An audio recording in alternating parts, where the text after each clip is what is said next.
Ok, vamos começar pelo Keynes, que é para engatar no dele, senão vai ser foda, porque depois eu tenho que voltar ao materialismo histórico, e aí não termino, não chego no Keynes. Mas se não terminar o materialismo histórico, não tem nenhuma importância, porque nunca termina, de maneira que a gente tem muito tempo para retomar. Enquanto que agora estamos numa sinuca de bico, que é fundamentalmente o seguinte: eu estou de acordo com a exposição dele inteiramente, pequeno detalhe, tem que aprofundar a crítica ao Keynes, no sentido de que, do meu ponto de vista, não dá para interpretar a década de 80 a partir do Keynes. Não há nenhum modelo keynesiano, pode ser o mais original que você queira, respeitoso, introduzir a financiarização, que é o caso do Minsky, que não dá conta do que aconteceu na década de 80. Não dá conta dos fatos essenciais. Portanto, não dá conta. Se uma coisa que só dá conta de certas coisas, não dá conta de outras, é foda. Claro, a do Minsky dá conta da financiarização do sistema, dá conta da diminuição do risco. Muito aí. Mas não explica como é que move o sistema. E ele move pra caceta na década de 80. Então não dá conta. Olha o problema que eu vejo. Vou resumir, depois a gente pode discutir. A crise da teoria keynesiana é uma crise fundamental, porque não há a menor. Ele, aliás, teve essa honestidade de dizer: se eu tenho uma ruptura das convenções, a mais importante é a ruptura do padrão monetário internacional. Tá? E ele sabia disso. E nisso vivou Keynes. Porque ele disse: rompida essa desgraça desse padrão ouro, que alimenta toda a discussão dele, desde o Trex até a Autrites e todos os escritos paralelos dele, ele sabia que o Banco Central não podia controlar em simultâneo juro e câmbio se houvesse flutuações violentas. Sabia disso. E que era uma coisa complicada, inclusive, estabilizar as duas variáveis. Razão pela qual muitos keynesianos dizem requeria paridade fixa. Outros keynesianos dizem não requeria. Havia uma suposição de que as taxas de câmbio flutuantes não eram incompatíveis com a estabilidade, desde que, aí é que veio desde que não houvesse um padrão dominante. Isto é, desde que tivesse estabelecido uma regra monetária internacional pela qual não valia nem o padrão ouro-libra, nem valeria o padrão hegemônico dólar-ouro. Quer dizer, ele sempre esteve contra o padrão hegemônico. Uma razão óbvia é que o dele, inglês, estava indo para as picas, e ele sabia. Então ele, como bom inglês, não ia agora querer que fosse o americano que fosse o dominante. Mas não é por isso, é que ele sabia que o sistema não funcionava. Uma economia aberta, sujeita a um poder hegemônico sobre a moeda internacional, dava a possibilidade, está claro, de ruptura e de desequilíbrios fundamentais, tanto no balanço de pagamentos, quanto, e por consequência, tornava impotente a política de reservas do Banco Central, que tinha que manejar em simultâneo as reservas internacionais e as reservas bancárias. Portanto, ele sabia que quando isso... Ele já estava vendo isso acontecer no padrão ouro, avisou. Ele operou essa teoria geral na hipótese que não havia padrão nenhum. E que, na verdade, o comércio estava encolhendo, o sistema estava rompendo, e que o que se ia assistir, como se assistiu por um certo tempo, era a convivência de economias nacionais para as quais tinha que dar como exógena a taxa de câmbio não muito flutuante, porque ela alterava completamente o comportamento da riqueza internacional, e ele supunha que o sistema bancário nacional, sob controle do Banco Central, operava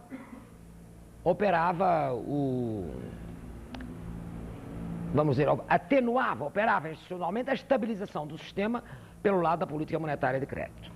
Mesmo assim, tinha o problema de que a eficiência marginal do capital podia eventualmente capotar bruscamente, depois de um ciclo largo, aliás, ele sabia que tinha ciclo largo, depois de um período largo de investimento, e que neste caso a política bancária era impotente, haveria uma expansão brutal da liquidez e uma tendência à taxa de juros a cair, claro, por causa disso, e no entanto, isso era uma armadilha da liquidez. Na verdade, você não podia mais fazer a ponte ancorado em convenções de um lado e com perspectivas estáveis de longo prazo, quer dizer, na verdade, com possibilidade de conquista de mercados ou de expansão da produção, que justificassem você fazer o cálculo capitalista ter vários horizontes. Ter um do curto prazo, que decidia ali sobre a produção corrente e o ajuste dos estoques, que depois confundiu tudo com ajuste de quantidades e preços, que permitisse tomar decisões sobre investimento, está claro? E isso era importante, porque na verdade o consumo era uma variável passiva e por consequência o investimento é que podia, eventualmente, conduzir, segurar a demanda efetiva nessas condições, mas o investimento privado ficava atrapalhado, porque o horizonte de expectativa ficava ruim, não é? Você tinha um aumento pela preferência pela liquidez, neste caso, rompia a possibilidade da ponte entre o presente e o futuro, e a única coisa que podia fazer era, em condições de as demais instituições constantes, né, o Estado exercer um poder comprador, de preferência apenas um poder comprador e não de aumento da capacidade produtiva, que era o que já estava em tela de juízo. Por isso é que todo mundo que é keynesiano ou é monetarista, como deveria, porque ele é um autor monetário, tá claro, o resto é conversa, ou é fiscalista porque vem só com a ideia das políticas compensatórias pelas quais, se houver desemprego e houver recessão, uma atuação compensatória do Estado, pode ser cavando buracos, estocando armas, fazendo qualquer coisa que não seja produtiva, pode retirar. Isto é a visão convencional que passou do Keynes.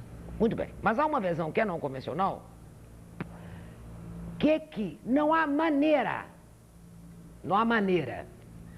quando o sistema que ele está descrevendo e estudando rompe a paridade, claro, e mais do que isso, e portanto não consegue estabilizar relações internacionais, e mais do que isso, rompa a possibilidade do Banco Central controlar, de alguma maneira, a taxa de juros e arbitrar uma taxa de juros longo que sirva de referência, não há nenhuma possibilidade de fazer a ponte entre o passado e o futuro. Muito bem, então nós estamos, desde a década de 70, em condições de não cumprimento das hipóteses históricas do mundo, históricas e teóricas do modelo keynesiano. Ruptura de convenções, a primeira foi Bretton Woods, foi-se para o diabo, estabilizou, portanto, taxa de juros e câmbio flutuantes, com taxa de juros e câmbios flutuantes, o modelo keynesiano não opera, não adianta, simplesmente não opera, não há base para ancorar as expectativas de longo prazo, não há base nem nas convenções que romperam, nem nas instituições, o dinheiro endogeniza no circuito internacional e não no circuito interno, como era uma hipótese que se pode trabalhar. A hipótese do Keynes dá para trabalhar com dinheiro exógeno fixado pela política monetária do Banco Central, mas também com dinheiro endógeno. Ele reconhece que os bancos podem expandir o crédito. Imagine se ele não reconhece, isso é só coisa do Wixel. Ele reconhece. E, na verdade, a política de reservas era para tentar controlar isso, mas ele reconhece que há uma possibilidade do dinheiro ser endógeno ao nível do sistema bancário privado. Ele não reconhece, nem porque até não existia, claro, a possibilidade que o dinheiro se tornasse endógeno ao nível dos agentes privados no circuito internacional. Não reconhece, porque nunca tinha havido. É muito simples. Para reconhecer uma coisa que nunca existiu, aí já é uma capacidade de imaginação institucional. Pelo contrário, a capacidade de imaginação institucional era para regular, para evitar que ocorra esse problema das paridades ficarem disparatando, para evitar desequilíbrios fundamentais do balanço de pagamentos que perturbam a possibilidade do Banco Central regular o crédito e, portanto, controlar a endogenia que já é instintiva nos bancos, e para ter, de alguma maneira, preços de referência, câmbio e juro estáveis, de maneira que as flutuações de curto não afetariam, senão aos estoques, e ele tem claro, e por causa disso ele faz também, é possível derivar dele uma teoria do portafólio. A teoria do portafólio é porque os estoques podem flutuar, e ele tem lá a discussão toda do custo-uso, se opera, se não opera, etc. Mas não existindo nada disto, quer dizer, não tendo estabilidade institucional, não tendo estabilidade nos dois preços centrais do sistema, que são aqueles que permitem ancorar algum cálculo sobre o futuro. Não tem pontes entre o passado, o presente e o futuro. Por consequência, a avaliação capitalista sobre o custo do uso do seu capital, sobre o próprio portafólio e sobre alargar as decisões investindo, evidentemente vai para o espaço. A eficiência marginal do capital cai bruscamente E o sistema entra numa atrapalhada muito grande. Entrou. Muito bem, entrou. E daí? Entrou, só que saiu. Tudo bem, isso até aí, vamos bem, eu e o Beloso demos conta no texto sobre esta questão de que os modelos keynesianos eram todos bastardos e que não davam conta do problema, e que estava lá no Keynes, os fundamentals, e a avaliação da riqueza privada era o essencial, qual era a essência do sistema e em que sentido ele era inexoravelmente monetário, não tinha cálculo real, tinha um cálculo monetário, e em que isso era impossível, rompida a ponte entre o futuro e o presente. Você tinha uma fuga brutal para os ativos líquidos, está claro? Você tinha uma escalada mortal do rentismo, e ambas as coisas, o rentismo, que era a coisa que mais o preocupava, o rentismo, e a ruptura da ponte do futuro com o presente, punham o sistema em depressão. Digamos, o sistema ficava, efetivamente, sem possibilidades de mover, porque o cálculo capitalista não é só que era incerto, porque incerto ele sempre foi sempre, mas ele era incerto, mas podia tomar decisões de curto, de médio e de longo, tendo em vista, de certa maneira, certas externalidades do sistema, certos parâmetros institucionais no qual o sistema podia ancorar. E agora não tinha nenhum. Logo o sistema estava incerto, o risco era crescente, do ponto de vista sistêmico, isso já não é dele, porque ele não fala de risco sistêmico, evidentemente, mas enfim, era crescente, o sistema embananava. Foi aí que nós paramos em 84. Se você olha a década de 70, é bacana. Até pode. Pode, nos termos do Keynes, explicar. Está claro? Porque se explica pela não existência mais das condições que o Keynes pôs. Taxa de juro e câmbio flutuantes. Taxa de juro real negativa, coisa que ele até disse que era uma maneira do sistema segurar. Então, estava segurando pela taxa de juro negativa. Aumenta a preferência pela liquidez. Instabilidade cambial sem convergência. Então, dava o que deu. Estagflação. O sistema ficava flutuando com ciclos curtos, está claro, etc. Ele não agregou, e ele agregou que sobre isso as políticas fiscal e monetária seriam impotentes, como efetivamente foram impotentes. Mais do que impotentes, foram procíclicas, ao que já iremos. Muito bem. Bom, até aí, portanto, eu estou nos termos do Keynes, explico a década de 70 nos termos do Keynes, e estou muito bem. Por que não funciona? Por que dá estagflação, o sistema está tudo embananado? Ué, o Keynes explica. Muito bem, aí o sistema, acontece que o sistema recupera. E, evidentemente, eu não posso explicar o que aconteceu na década de 80 apenas a partir do keynesianismo bélico do Sr. Reagan, e muito menos porque o déficit é crescente e, por consequência, sendo crescente, é uma componente injetada de demanda efetiva. Primeiro, que o déficit crescente americano tem uma componente estrutural crescentemente passiva, que é a componente de juros e da dívida pública interna e externa, a qual, evidentemente, não ativa coisíssima nenhuma, que é a grande discussão que teve na década de 70 e 80 sobre a natureza do déficit. Mas qual é a natureza do déficit? Ele é um déficit ativo? Ele é um déficit que está agregando poder de compra? Só tem um setor onde ele está agregando poder de compra, dado que ele está cortando o gasto social, no caso americano, está agregando poder de compra bélico. Então é keynesianismo bélico. Pronto, complexo militar explica tudo. É claro que não explica tudo, porcaria nenhuma. Porcaria nenhuma. 2. Tem mais, muito menos explica a reação dos outros. Imagina se o modelo keynesiano me explica a resposta do Japão, a resposta da Alemanha, mas não explica coisa nenhuma. Coisa nenhuma. Dado que a resposta dos outros é numa direção que não está no modelo keynesiano como variável expectacional, nem muito menos como variável estratégica, até porque a palavra estratégia não aparece no Keynes, que é o progresso técnico, as estratégias de concorrência, entre as quais a variável exportação sendo uma variável importante. Isto não aparece no modelo de Keynes. Aparece no modelo de Keynes. Aparece lá o X menos M, como variante e componente de demanda efetiva. Mas eu não estou falando só disso.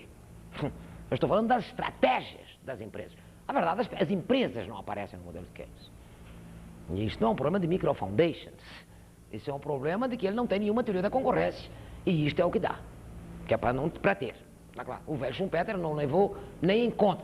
E é que não levou nem em conta para as variáveis dele. Dele. Isso é que eu estou dizendo. Claro. Porque eu até posso não levar em conta a coisa do progresso técnico. Eu até poderia levar em conta. Agora, não levar em conta para as variáveis dele a estratégia da concorrência, quer dizer, a tentativa de conquistar mercados internacionais, quer dizer, a internacionalização crescente das empresas. Não está levado, ele simplesmente nem fala do assunto. É um modelo de economia nacional, esse aqui é o problema. Nem levar em conta que elas podem introjetar, está claro, uma componente. Eu não estou dizendo que o modelo dele não permita discutir o risco e os portafólios. Por suposto que pode discutir o risco e os portafólios.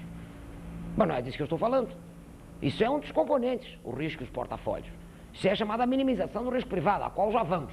O que não leva em conta é que a liquidez pudesse ser usada como variável estratégica das empresas e que fossem elas os agentes deliberadamente líquidos, está claro? Para ter uma componente realmente rentista, de lucro permanente, não operacional, que eventualmente, aí repetindo a trajetória dele, que eu acho muito bonita, que eventualmente permitisse que elas ficassem no mercado, ancorassem na liquidez, que é tudo o contrário do que ele diz. Ele não diz que ancora na liquidez, é o contrário, a liquidez é quem lasca com o sistema. Ancorassem na liquidez para aguentar as estratégias de concorrência comercial, é claro, e de progresso tecnológico. Isto é, para entrar numa acirrada concorrência em termos de competitividade, introdução de progresso tecnológico, pesquisa, estratégias comerciais. Não entra, as empresas não entram. Só que ao não entrar não se entende porcaria nenhuma. Porque dá a impressão que o que aconteceu na década de 80 foi só um fenômeno de países. E não foi. Aliás, não foi mesmo. Tá claro? Foi um fenômeno de estratégia de empresas. Portanto, isso aqui, o velho Schumpeter faz falta. Não tem jeito. E não é que faz falta apenas porque introduziu o progresso técnico. É que se houvesse alguma teoria da concorrência no Keynes, fatalmente as variáveis que ele refere como decisão teriam que ser contempladas na estratégia de concorrência. Como não há, as variáveis de decisão dos agentes individuais ficam submetidas a externalidades, a convenções, a instituições, as quais são absolutamente impotentes, porque estão em desabamento, para regular as expectativas. Então paralisa, não tem investimento. Pelo modelo keynesiano, não tem investimento. Isto é que é verdade. E teve. Esse aqui é o problema.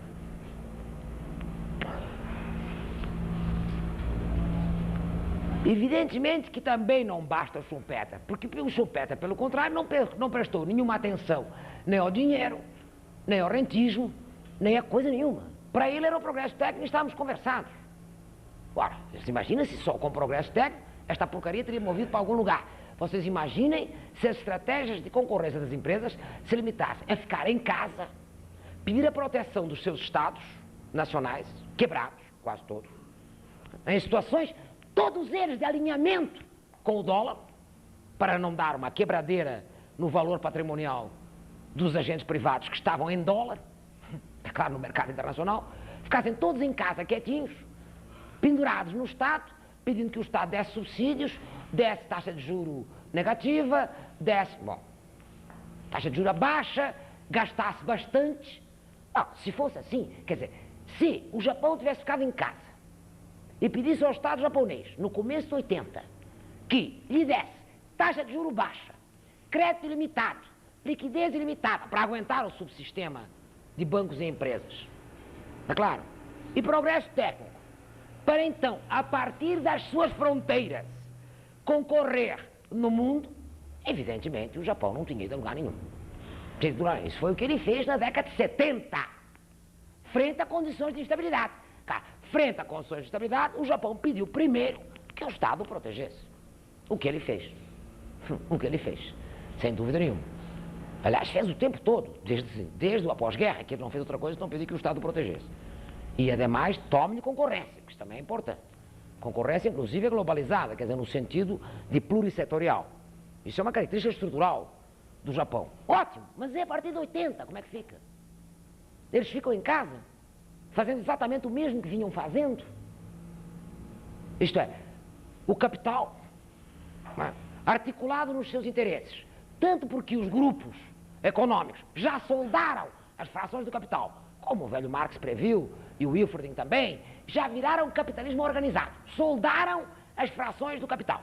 Capital agrário, capital mercantil, capital dinheiro, com os bancos, sim, e daí? E tem o Estado. Muito bem, então temos um modelo de articulação de interesses com, aspas, capitalismo monopolista de Estado. A mãe. Eles se mandaram para fora, em primeiro lugar, eles mesmos, para resistir às políticas recessivas e restritivas do Banco Central e do governo japonês, que fizeram políticas de juro mais alto, isto é, política fiscal e monetária dura, pela primeira vez. Porque em 70 eles alternavam, faziam monetária frouxa, eventualmente faziam fiscal dura, enfim, afrouxavam. Usavam um ou outro dos controles, mas em 80 não, eles alinharam todos. Uai, foi aí que eu escrevi o meu artigo sobre a hegemonia americana. Pronto, os caras obrigaram todo mundo a comprar a ideia das políticas restritivas. Portanto, todas as políticas macro no mundo, a partir de 80, são procíclicas. Todas, e alinhadas, e convergentes. Não é que um puxa o ciclo para cima e o outro puxa o ciclo para baixo. Isso é década de 70. Em 80, todas as políticas ditas keynesianas, monetária e fiscal, são procíclicas, restritivas e, portanto, não estão atribuindo nenhum componente autônomo à demanda. Muito antes, pelo contrário. Exceto a americana, pelo componente que já vimos. E introduzindo, para alguns keynesianos é importante, uma baixa nos impostos para que o consumo aumente. Sim, imagina se o sistema... Então, na verdade, teriam todos ficados quietinhos, esperando os efeitos da máquina americana sobre eles. E não foi nada disso que eles fizeram.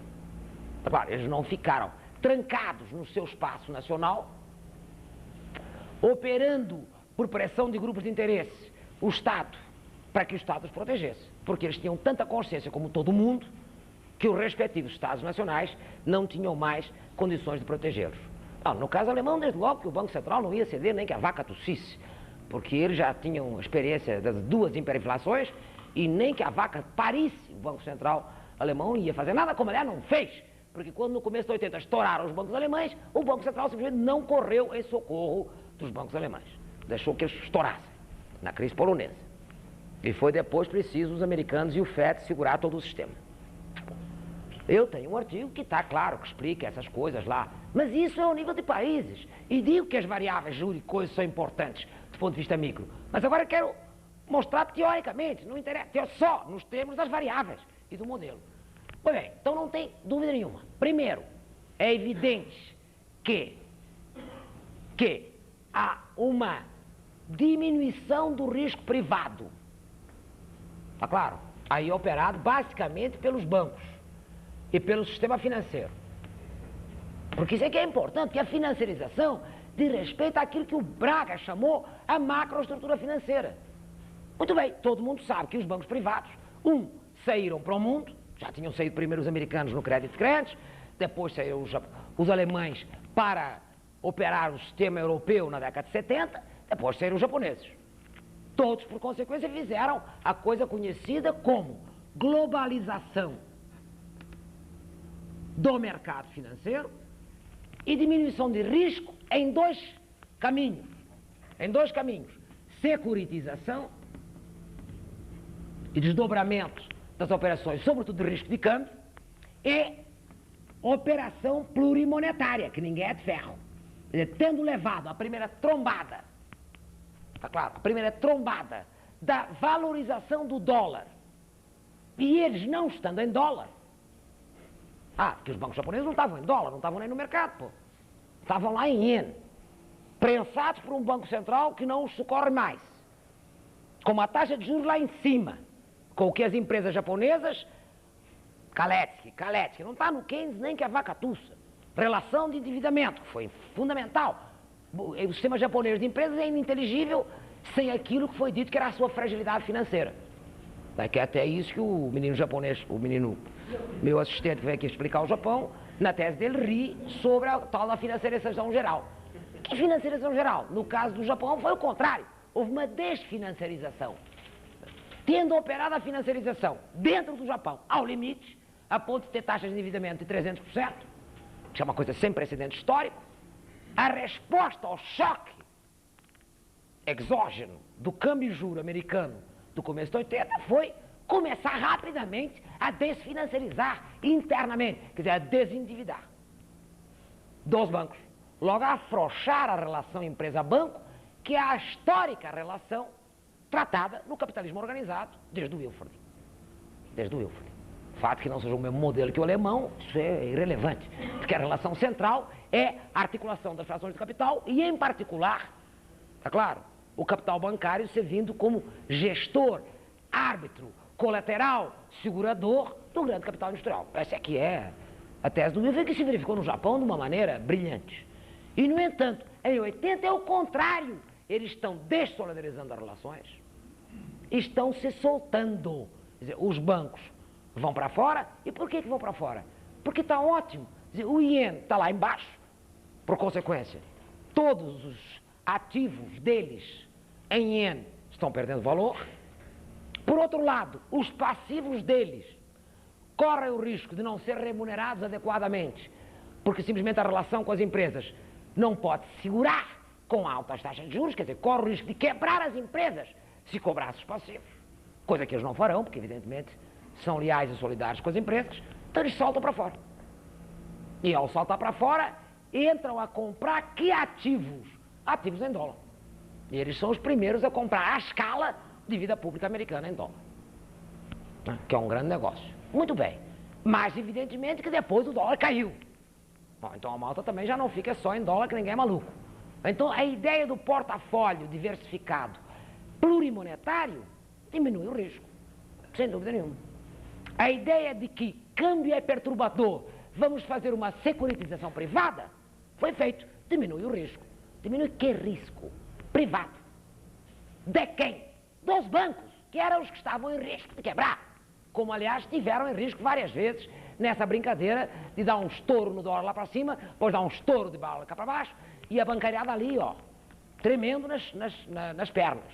Então, evidentemente, que esta ideia de financiarização por este lado, com um deepening financeiro, quer dizer, com uma quantidade enorme de instrumentos e desdobramento de papéis, de longo, em médio, em curto, repactuação de juros de curto prazo, ativos e passivos plurimonetários, isto foi a reação defensiva dos bancos, que continua na sua trajetória de crescente internacionalização e uma trajetória relativamente instável no que diz respeito ao longo prazo, se não tivesse as empresas. Não tivesse as empresas, os caras ficariam ali na corda bamba. Pois não sei por que ninguém mete as empresas. É uma coisa insólita. Insólita. Porque elas são, por definição, os agentes centrais da estratégia de concorrência. Dado que essa concorrência bancária tinha limites, tinha tantos limites que até conseguiu convergir a taxa de juros. Muito bem, valeu para os bancos a tese, como é o capital mais móvel, é o capital mobiliário, valeu para os bancos a tese da tendência à uniformização da taxa de lucro. Na verdade, todo o sistema tende a uma convergência da taxa de lucro, está claro? E todo ele se corrige instintivamente, movendo através da diferencial de taxa de câmbio. Pronto, então todos tendem a estar em todos os mercados ao mesmo tempo e a correr rápido. Essa instabilidade é que as pessoas olharem se tem risco sistêmico. Mas como risco sistêmico? Os caras estão simplesmente reagindo, baixando o risco privado. Evidentemente que do ponto de vista sistêmico o risco não vem daí. Já lá vamos. Já lá vamos. Como é que as empresas reagem? Todas as empresas, em particular as que não tinham relações orgânicas com o banco, e mesmo essas, começam a gerir ativos líquidos. Alguém dirá, bom, mas isso também é uma estratégia de distribuição de riscos. Não é verdade. Não é verdade. Porque se fosse só isto, continuávamos na ideia de que se trata do risco crescente e que estamos diminuindo os riscos. Eu acho que não é verdade. Eu acho que de posse dos ativos líquidos, elas puderam fazer dois movimentos que as independizam tanto dos bancos quanto da conjuntura promovida nos seus países de origem. vale dizer, contra a conjuntura recessiva que as políticas macroeconômicas dos países de origem continuam implementando. Sim, porque isso aqui é divertido. Quem está fazendo política, aspas, expansiva é os Estados Unidos, a Alemanha, o Japão, a Europa, a Itália, a Espanha, todos estão fazendo política recessiva. Todos. Todos. Não tem ninguém que não esteja praticando políticas de arroxo monetário e creditício e de arroxo fiscal. Até porque todos têm introjetada uma componente financeira nos déficits públicos, porque todos estão única e exclusivamente preocupados, os Estados, com a situação de desequilíbrio do balanço de pagamentos. Coisa que não está prevista no Keynes para nada. Eles não têm um modelo. E os modelos keynesianos abertos, que incluem modelo de balanço de pagamentos, fazem a discussão, no fundo, de se passa ou não passa os lucros. Fazem a discussão do lado ou de choques de oferta, quase sempre de choques de oferta. Qual é a hipótese do choque de oferta, do juro e do câmbio? E do lado da demanda não fazem porcaria nenhuma. Na verdade, põem ou não põem, no caso da demanda, a influência que porventura tenham a mudança nas expectativas, que só pode dar duas coisas: bolha especulativa. Então aparecem as demandas com bolhas especulativas, que é a malta dos coisas, e do lado da oferta, os choques da oferta. Bom, uma economia que fosse só de choque de oferta e choque de oferta e bolha especulativa, não teria tido, do ponto de vista mundial, a maior convergência das taxas de crescimento que já teve a história do capitalismo do após-guerra. Todos tenderam a crescer e todos fizeram estratégias de concorrência baseadas, ao mesmo tempo, numa função objetiva complexa, com 3 horizontes de decisões estratégicas. Curto, quero o L, não apenas por causa da diminuição do risco, salvação de ir. Quero também para a hipótese de ter uma massa de capital que me permita estar no mercado, onde, internacional, em condições de uma estratégia de exportações de médio prazo, quer dizer, eu quero conquistar mercados como objetivo, e isto quer dizer que eu estou disposto, inclusive, a baixar as minhas margens operacionais de lucro, o que é o contrário do que os choques de oferta apontam, porque se eu for pelos choques de oferta, o markup tem que subir. É claro, o markup tem que subir.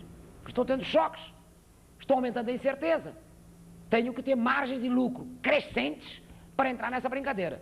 Sim, mas as margens de lucro crescentes não vêm daqui. Pelo contrário, eu garanto lucros estáveis e eventualmente crescentes, porque eu posso ter um departamento financeiro ágil que opera com esta função objetiva de curto prazo com enorme velocidade. Isto, aliás, é que quanto mais informação, melhor. Quanto mais computador, melhor. Quanto mais comunicação, melhor. E mais que isso é que faz com que os departamentos financeiros da grande empresa virem a cabeça da grande empresa. A cabeça estratégica? Não. A cabeça tática, porque sem presentes não há futuro. Isso o Keynes tem toda a razão. Imagina se sem presente vai ter futuro. Não vai ter futuro nenhum. A malta garante o presente aqui, em condições de instabilidade rigorosa, gente. Portanto, com uma função objetiva duplo. Aqui, minimizar risco, mas também maximizar os lucros não operacionais. Coisa que, evidentemente, não tem precedente histórico, que eu me lembre. No médio, eu tenho que ter estratégias de avançar no mercado. Isto quer dizer que as minhas decisões sobre margens de lucro, e aí seria, na verdade, a adaptação à curva da oferta que o francês aqui, quando veio, fez, deslocando ela para a direita, portanto, deslocando a oferta para a direita, vale dizer, deslocando a oferta de uma maneira desfavorável e subindo o preço. Olha aqui, em década de 80 significa o seguinte: eu estou fazendo a hipótese que eu tenho uma curva de demanda aqui sobre a qual não estou dizendo nada, porque em geral ninguém diz nada. Estou aqui deslocando a minha curva da oferta. Tá claro? O que é muito complicado. Aliás, ela está rígida sem necessidade. O que é muito complicado. Claro, porque o choque faria com que a minha oferta fosse de O0 para O1. Portanto, e deveria subir as margens nestas condições. Mas não foi isto que se verificou. Se verificou o contrário. As empresas adotaram margens de lucro operacionais menores, compensando-as com margens não operacionais maiores, fizeram uma estratégia de compensação, e avançaram na exportação aos preços de mercado em dólar, apesar do dólar ter flutuado barbaramente em 85, caído quase 40% em um ano. Isto foi o que elas fizeram. E mais, como é impossível, por consequência, alimentar essa estratégia de curto e médio por muito tempo, porque fica extremamente instável, a variável importante é introduzir progresso técnico. Você não pode se manter no mercado internacional e avançar a menos que você use progresso técnico. Então, na verdade, eles não apenas diminuíram o risco, que esse é o argumento para a teoria do portafólio, está claro? Não apenas, aspas, otimizaram a sua função objetiva, porque eles não otimizaram porra nenhuma, eles tomaram decisões de curto numa direção, de médio noutra e de longo, confirmando a possibilidade de aguentar. Quer dizer, eles usaram o presente para alavancar, fizeram uma estratégia de médio agressiva do lado do comércio exterior, para o que tiveram apoio das suas trading, naturalmente, estava lá o capital comercial bonitinho, e depois disso alavancaram o futuro, né, uma ponte instável, porque se não alavancassem o futuro, eles não ficavam muito tempo no mercado, nas condições de instabilidade. Eles fizeram tudo o contrário do que supostamente o modelo keynesiano diz. Tudo o contrário. Quer dizer, eles foram obrigados a alavancar o futuro, sem o que não haveria presente nenhum, dada a instabilidade sistêmica, perdão, esquece o sistema, dada a instabilidade das variáveis que habitualmente eram estáveis. Dada a estabilidade habitual do juro e do câmbio. Você podia tranquilamente, ancorado em convenções, tomar decisões até conservadoras sobre progresso técnico, fazer amortização lenta, ficar lá usando até o limite os ativos que você tinha. É claro, eventualmente fazia um pouco de rentismo e tal, mas não era nada do outro mundo. Agora não.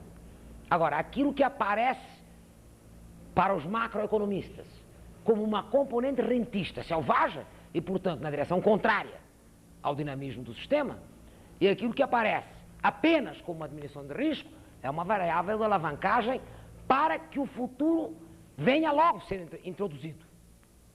Venha logo ser introduzido.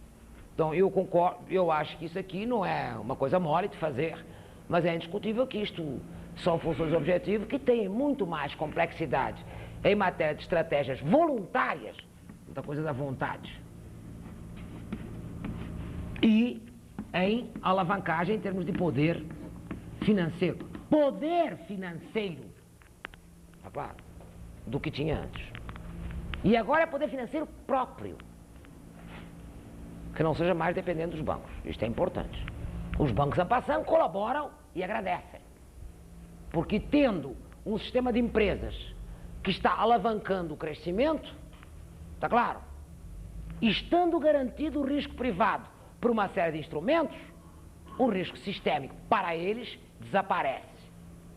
A menos de, e aí é que vem o drama, a menos de que haja alguma quebra brusca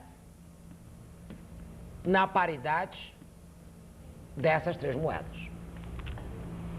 Por que quebra brusca? Porque essas coisas são bruscas, a decisão não é tomada pelo mercado, o mercado não tem nada a ver com isto, a decisão tem sido sistematicamente tomada pelo Banco Central americano e agora, para espanto de todos, também pelo Banco Central alemão. Até aqui o Japão não tem tomado decisão estratégica nenhuma sobre ele, salvo defensiva. O que todos os bancos centrais tentam, e isto é importante, é manter o mais possível os outros, que não o hegemônico, que já está lascado mesmo, então pau na máquina. É segurar o valor da sua moeda. Porque se não segurar, os efeitos patrimoniais do lado dos ativos e do lado dos passivos domésticos denominados naquela moeda sofrem flutuações violentíssimas e, se bem as grandes empresas internacionais podem, tendo escapado a esta brincadeira, resistir, os capitais locais levam uma trombada pesada. Pesada, razão pela qual é indiscutível que uma das coisas que, e demais porque os grandes capitais, os pequenos capitais, não estão mais ao amparo, como estavam agora, antes da grande empresa. Porque toda essa estratégia de terceirização, de tira fora a pequena, divide, segmenta o capital, é para evitar justamente que bata tudo em cima da matriz.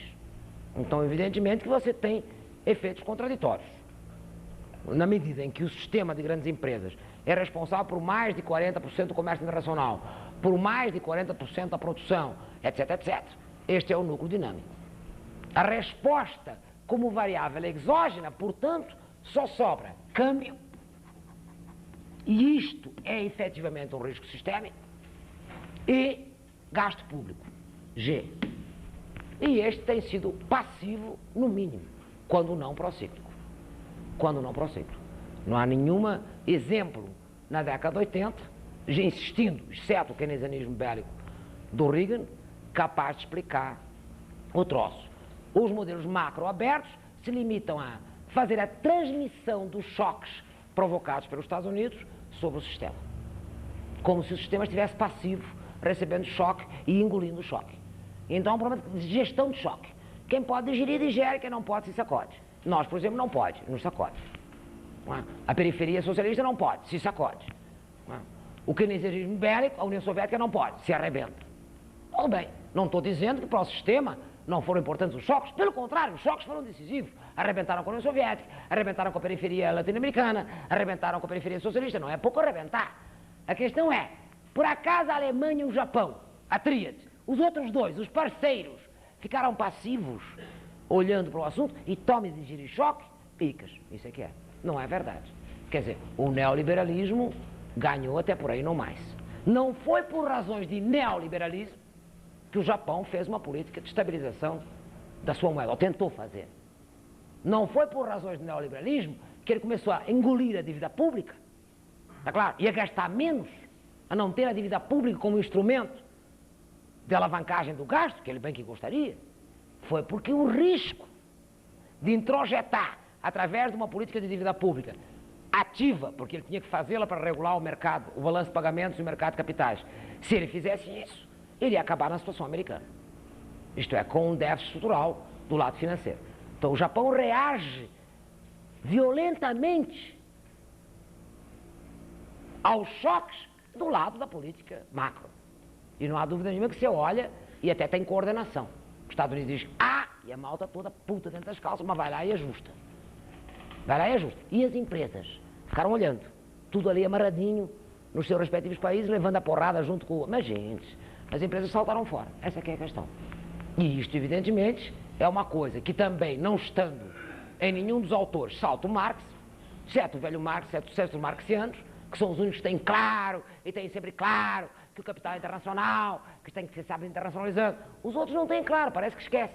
Alguns schumpeterianos, no entanto, já tinham discutido a reação oligopolista, mas não metendo todas as variáveis. Não metendo todas as variáveis. Então, na verdade, o que eu estou tentando dizer é o seguinte: é claro que eu posso introduzir elementos kaletskianos aqui, posso introduzir elementos keynesianos, mas os keynesianos é para rejeitá-los. E quando eu rejeito as condições de funcionamento do modelo keynesiano, eu fico no ar. Por isso é que todos os pós-keynesianos das expectativas incertas, fica tudo ali balançando. É um modelo de incerteza radical. O sujeito fica em cima ali do fio da navalha, não vai para lugar nenhum, e toma expectativa, e o cara não vai para lugar nenhum. O modelo não move. É uma demência. Pô, aí o capitalismo moveu, por que não pergunta o que aconteceu? Não, o modelo não move, mas o capitalismo sim. Como é que o sujeito fica ali com aquele modelo de expectativas, andando de um lado para o outro, feito um demente, entendeu? Um demente. Que dá como resposta, tudo virar neo-ricardiano, porque querem estrutura. Aí vira neo-ricardiano, veja se pode. Aí me faz um modelo de reprodução em equilíbrio no longo prazo, com um sistema totalmente desequilibrado do ponto de vista fundamental. Ah, coisa de maluco.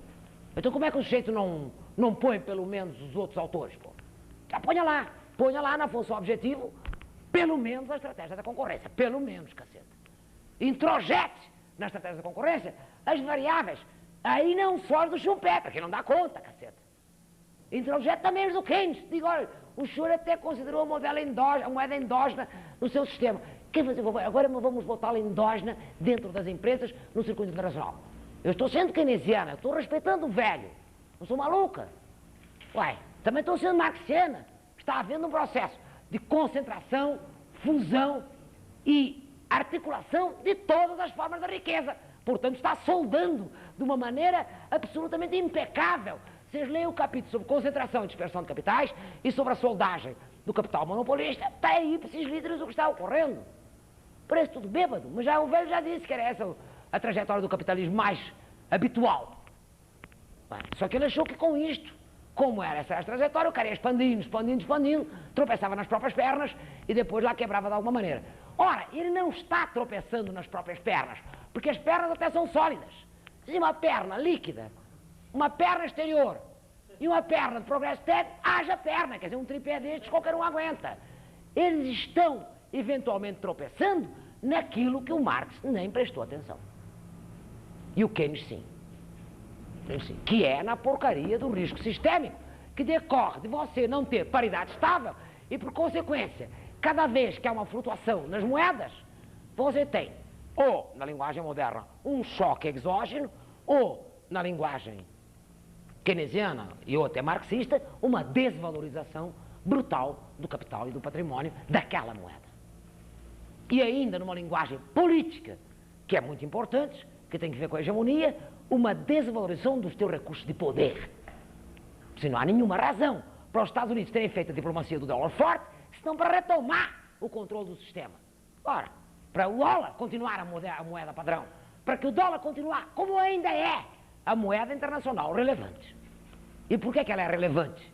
Porque, mal que mal, não há nenhuma área do mundo mais onde o dólar não esteja espalhado. E a área marco é uma área europeia. É claro que ela é uma moeda internacional. Pois é claro, porque a Alemanha é a maior potência comercial do mundo. Então ela está ancorando, ela se ancorando desde 79 dos choques, ancorando todas as moedas. Que aliás ela ancorava as maravilhas quando eles, Marco, estava desvalorizando. Aí a malta achava ótimo. Que ancorava tudo no marco, a banda estreitava, impedia que as políticas monetárias e as pressões internas fossem sobre o Banco Central alinhado. Com muito ótimo, quando desvalorizava. Quando começou a valorizar da maneira brutal que está valorizando, fica tudo com as calças na mão, porque evidentemente tem um desajuste fundamental do balanço de pagamentos que não vai para lugar nenhum. E todo mundo pendurado lá esperando que o superávit alemão segure a Europa inteira. E não segura nem a ele, quanto mais a Europa inteira. Então, mas evidentemente que o Banco Central alemão não vai abrir mão. Porque se ele abrir mão, significa que os bancos alemães vão levar uma trombada. Você imagina, os bancos alemães estão basicamente em marco, apesar de que estão operando em dólar também. Sobre isso não há dúvida nenhuma. E mais do que isso, a própria riqueza alemã e o poder do Estado alemão, que é disso que se trata. Então, essa coisa de não ter levado em conta que, não sei porquê, é uma coisa que sumiu das análises contemporâneas, que os recursos de poder estão metidos dentro, mas agora estão metidos dentro não apenas do sistema, porque onde estão metidos dentro, pela universalização da mercadoria, pela internacionalização do capital, para lá, está aqui o sistema, indo muito bem, obrigado.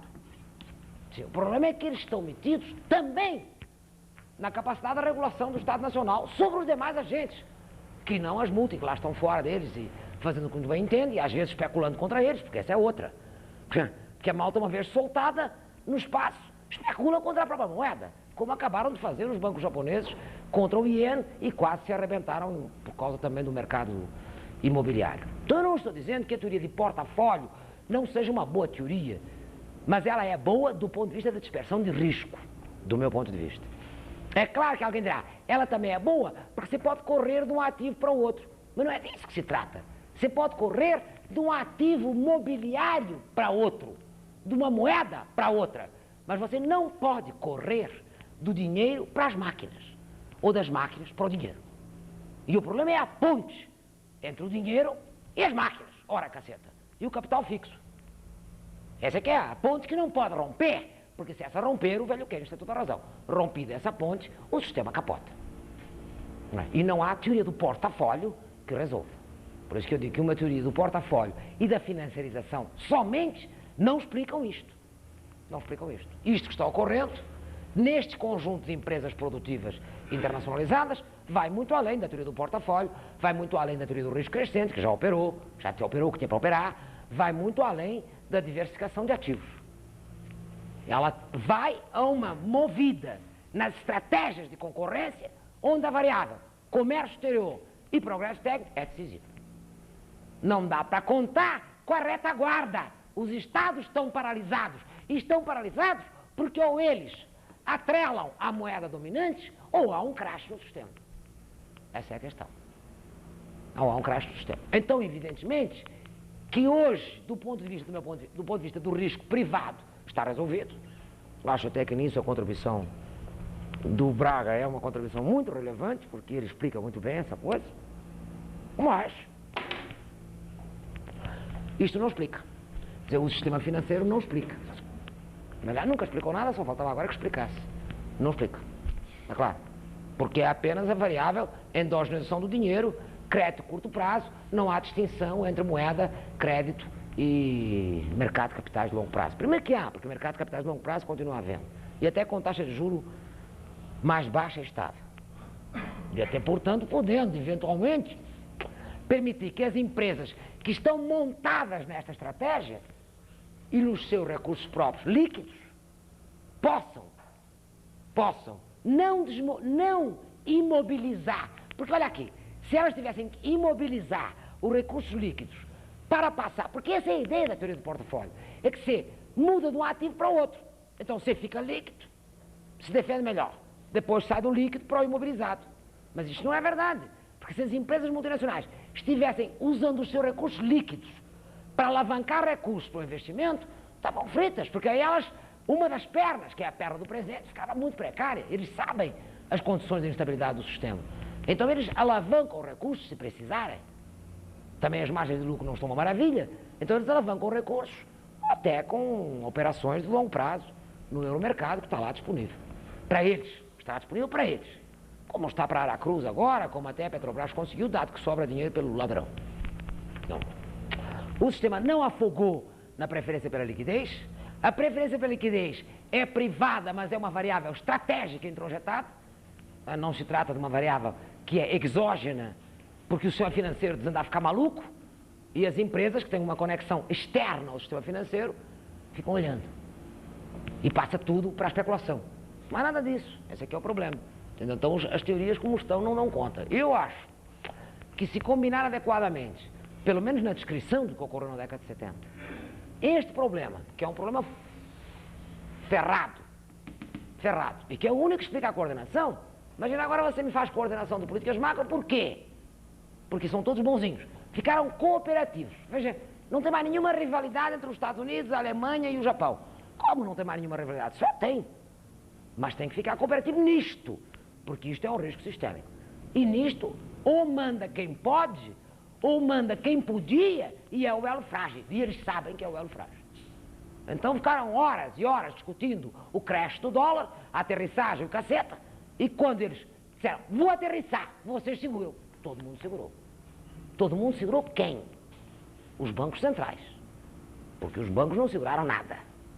Logo, quem segurou? O poder nacional. Que é para não me vir encher o saco de que isto não tem importância nenhuma. Mas como não tem importância nenhuma? Pois se o risco sistémico está na possibilidade destes 3 Estados e estas 3 moedas não conseguirem se coordenar. Este é um risco sistémico pesado. Se até agora, a despeito que o sistema não estava ordenado mais, porque os seus fundamentos micro tinham ido para o espaço, na verdade não tinham ido para o espaço, porque havia uns fundamentos micros não imagináveis, que é a estrutura da grande empresa, que esqueceram de meter na análise. Mas o que é pior é que as relações de poder destes 3 países, da tríade, do G3, não são equipotentes. E não só não são equipotentes, como são assimétricas. Está claro? Os Estados Unidos é o maior poder comprador nacional do mundo, então o maior peso econômico continua sendo deles, e tem o seu ativo, moeda, de maior denominação internacional. É um peso de uma égua. Mas é uma potência decadente do ponto de vista da competitividade, do progresso técnico, perfeito. Em compensação, o Japão é do caceta, em progresso técnico. Sim, só que não é do caceta em poder comprador do seu sistema. O poder comprador do sistema japonês não aguenta, outra vez, um Tugan Maranovski, não aguenta.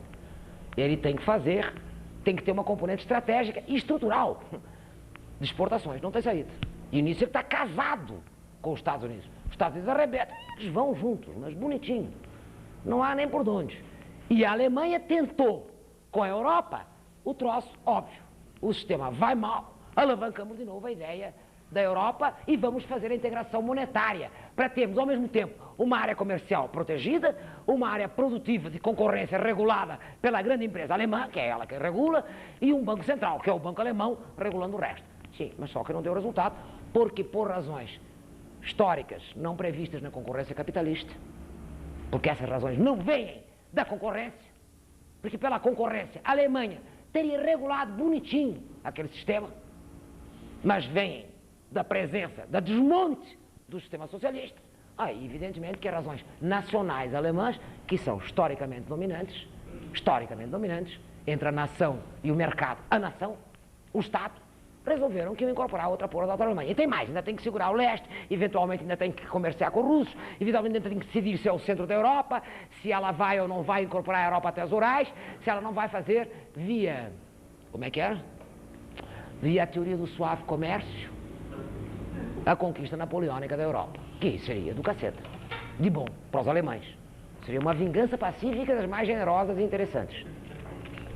Ora, isto tem tanto que ver com o modelo keynesiano, ou o Hayek, o Partha, quanto coisa nenhuma.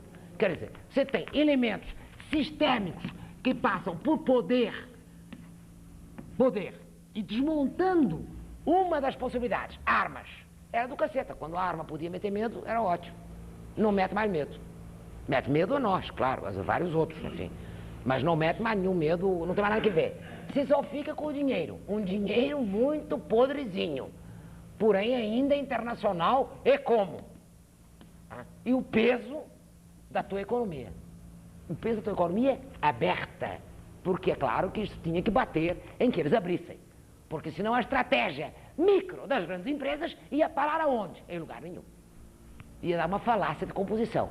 Se todos querem exportar, se todos querem introduzir progresso técnico, não tendo nenhum mercado para conquistar, terminamos todos num empanturramento de fazer gosto e numa superprodução generalizada, aí sim toma uma depressão, com risco sistêmico, sem risco sistêmico, privado, securitização, a mãe Joana.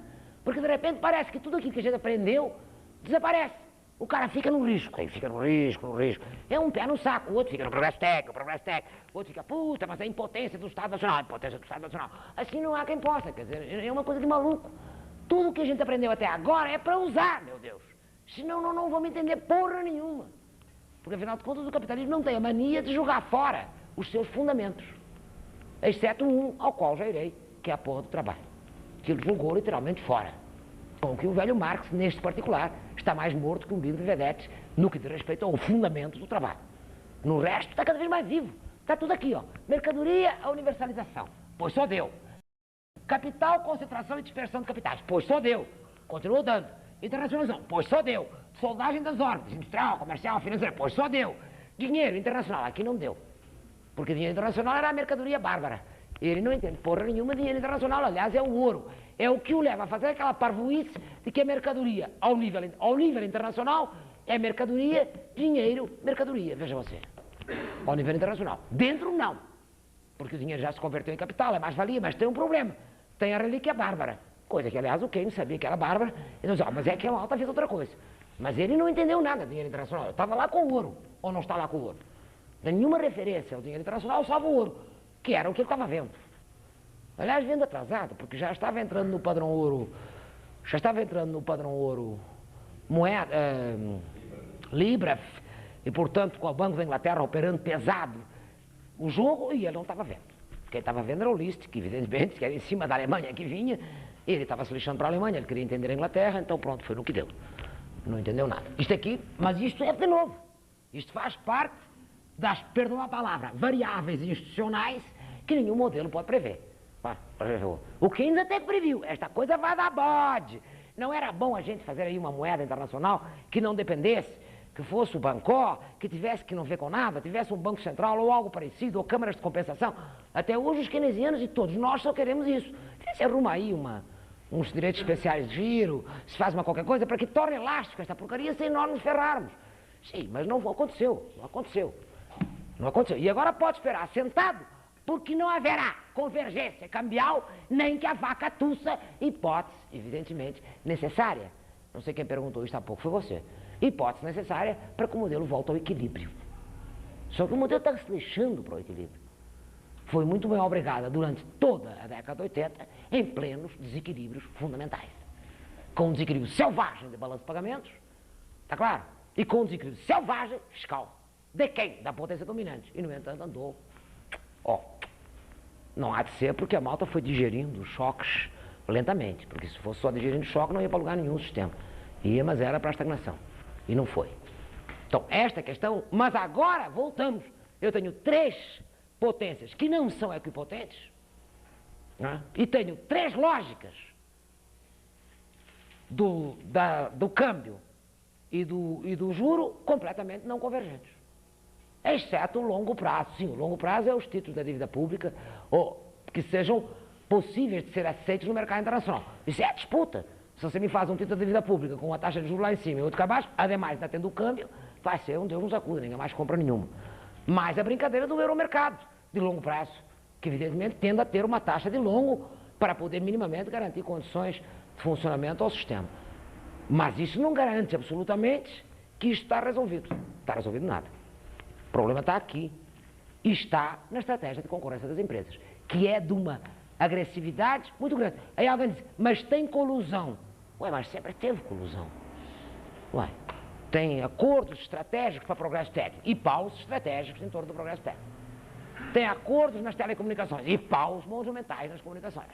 Tem acordos na aviação e paus monumentais na aviação.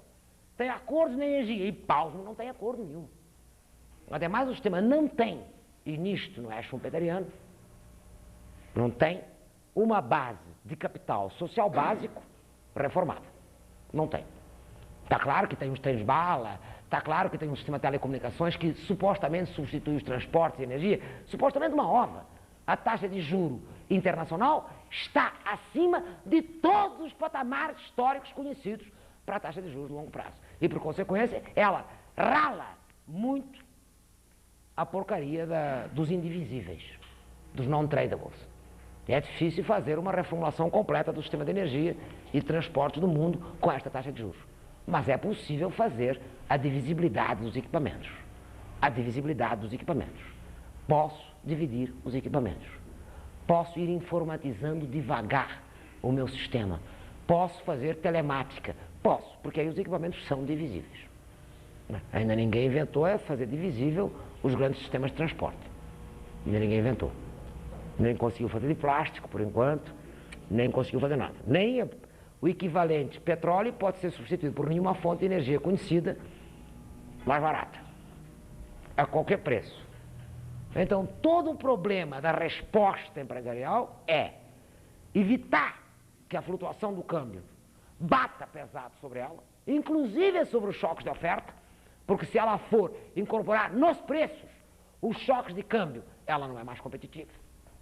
Não é mais competitiva.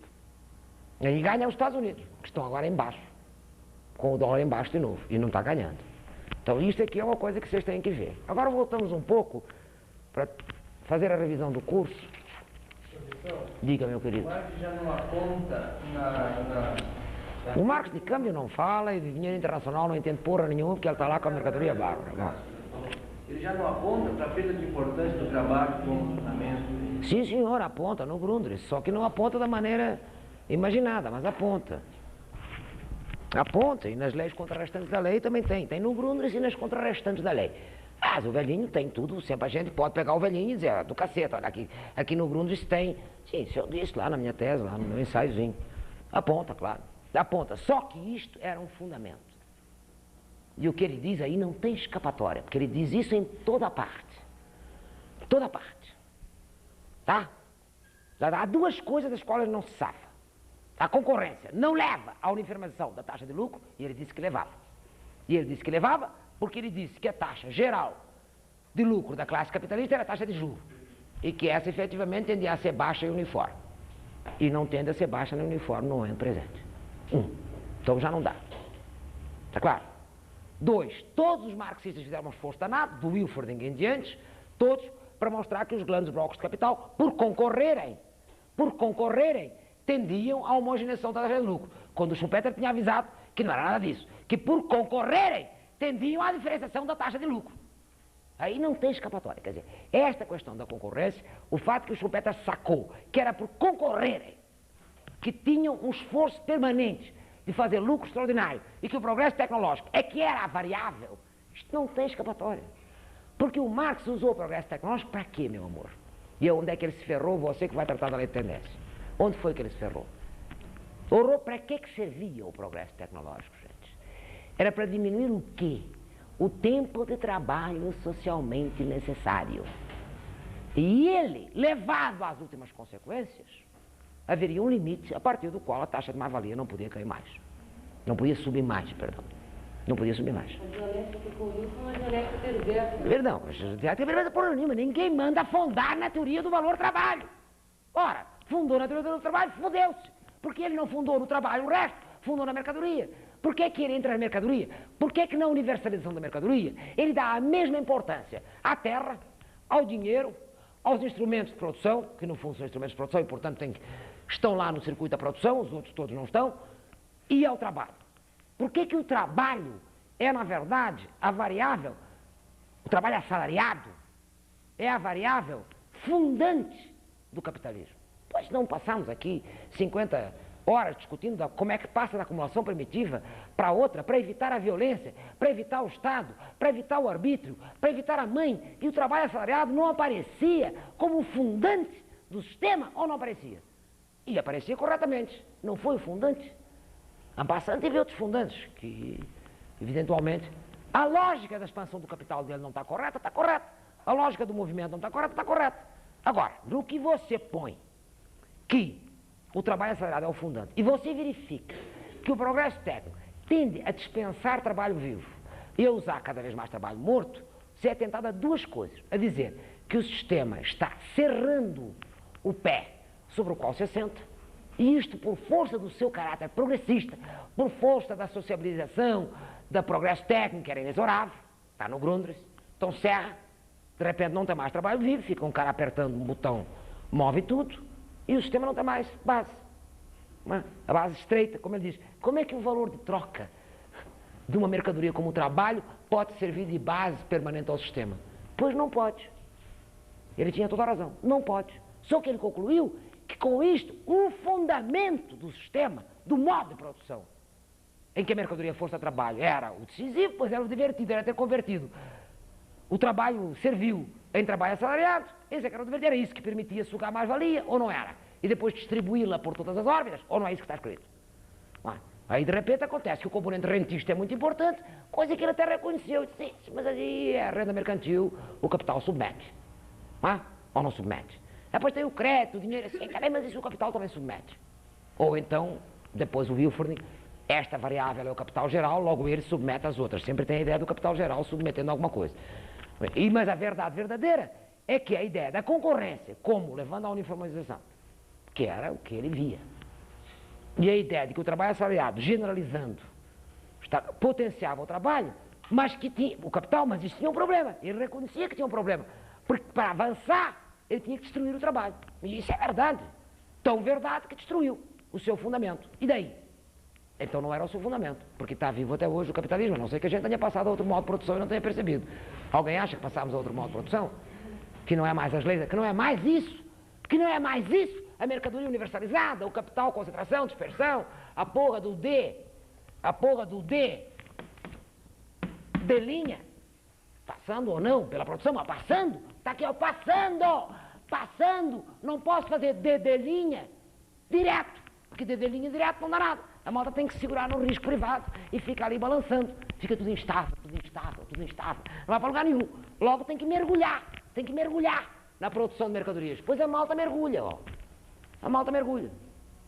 E o que é que vai fazer? Dispensando trabalho, coisa que ele, aliás, sabia.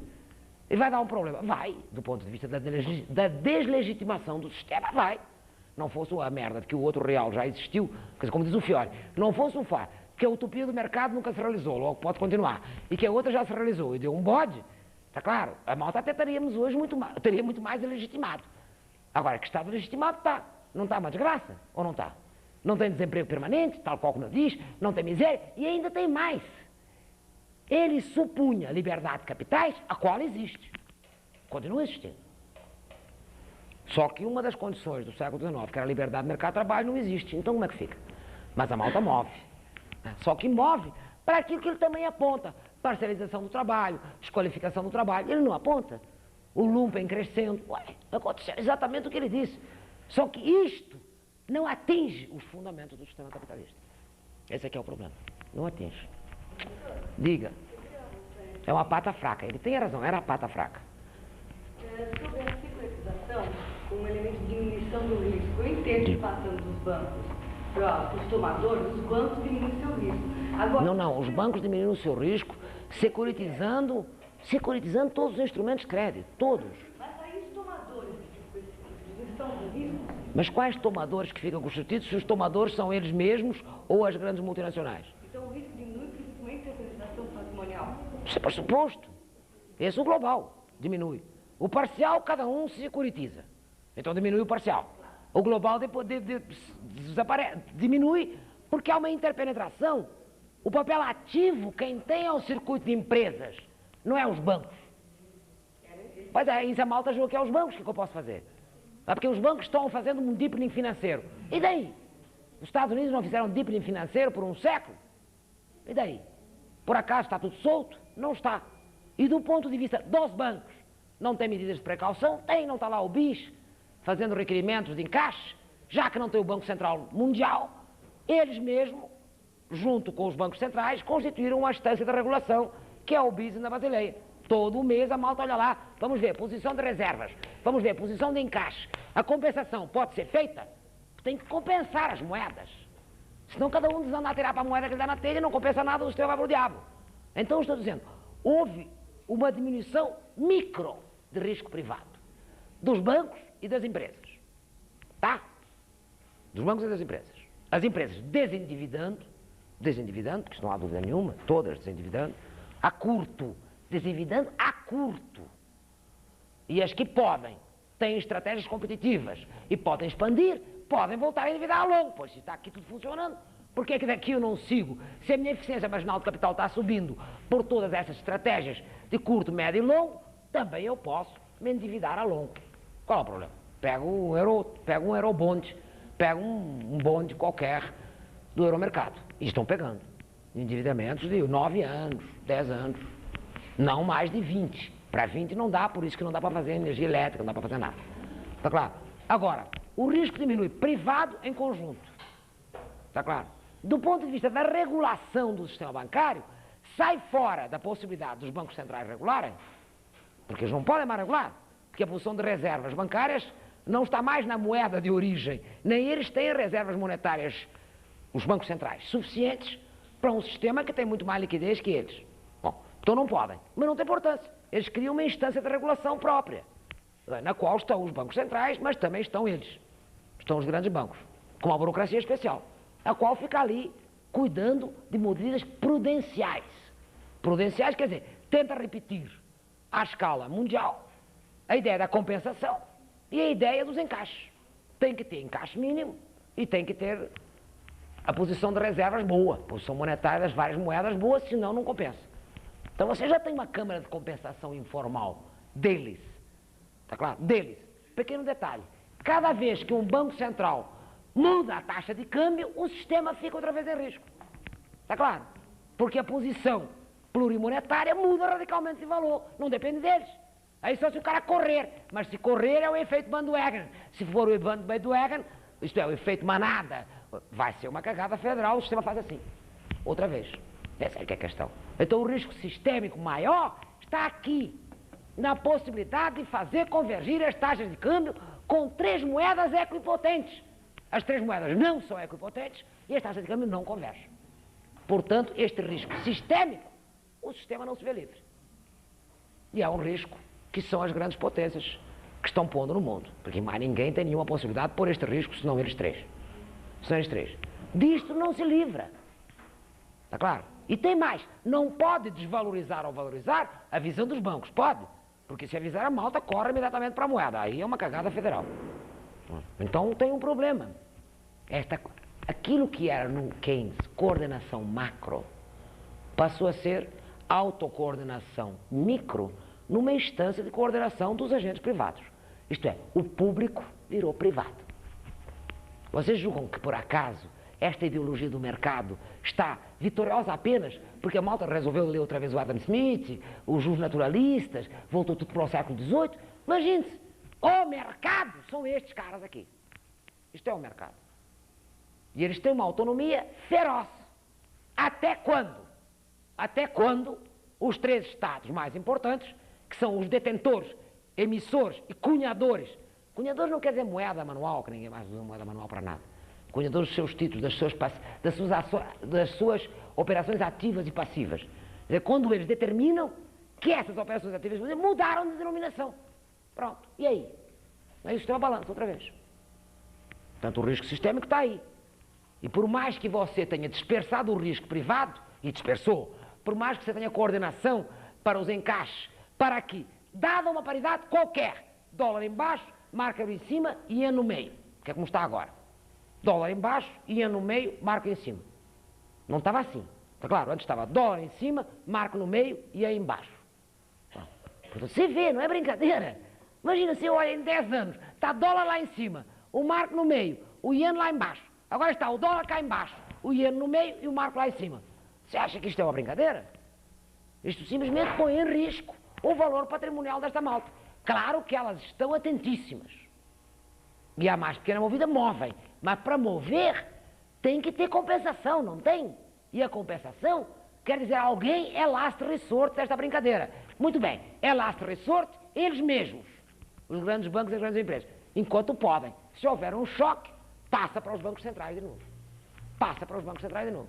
Quem foi last resort até hoje foi o Federal Reserve. Do mundo e da Europa, o marco. E o iene se sacudiu como muito bem entendeu. Como muito bem entendeu, porque ele, graças a Deus, tem um conjunto de empresas e bancos que dispensam a intervenção dele. Porque no que depender do Banco Central japonês socorrer os seus bancos e as suas empresas, ele está impossibilitado, dada a dimensão internacional gigantesca, que numa velocidade espantosa ganhou o circuito internacional de empresas e bancos japoneses, que não existia há 10 anos. Há 10 anos, você imagina. Em 10 anos são os maiores bancos do mundo e as maiores empresas do mundo. Como é que fica? Como é que o pobre do Banco de Tóquio, que mal aguenta a especulação financeira dentro de Tóquio, vai segurar esses mamutes? Por isso que o iene está sempre numa posição defensiva. Né? Nunca ocorreu ao iene ele ficar lá em cima. Ocorreu? É que não é maluco. Vai ficar lá em cima com que roupa? Né? Isso é coisa ali para os alemães e para os coisas brigarem. Até que fiquem todos parvos, aparvalhados, aí o iene discretamente diz: eu gostaria de voltar àquela ideia da gente fazer uma coisa denominada em 3 moedas, de maneira que os títulos da dívida pública ora pudessem ser em marco, ora pudessem ser em iene, ora pudessem ser em dólar.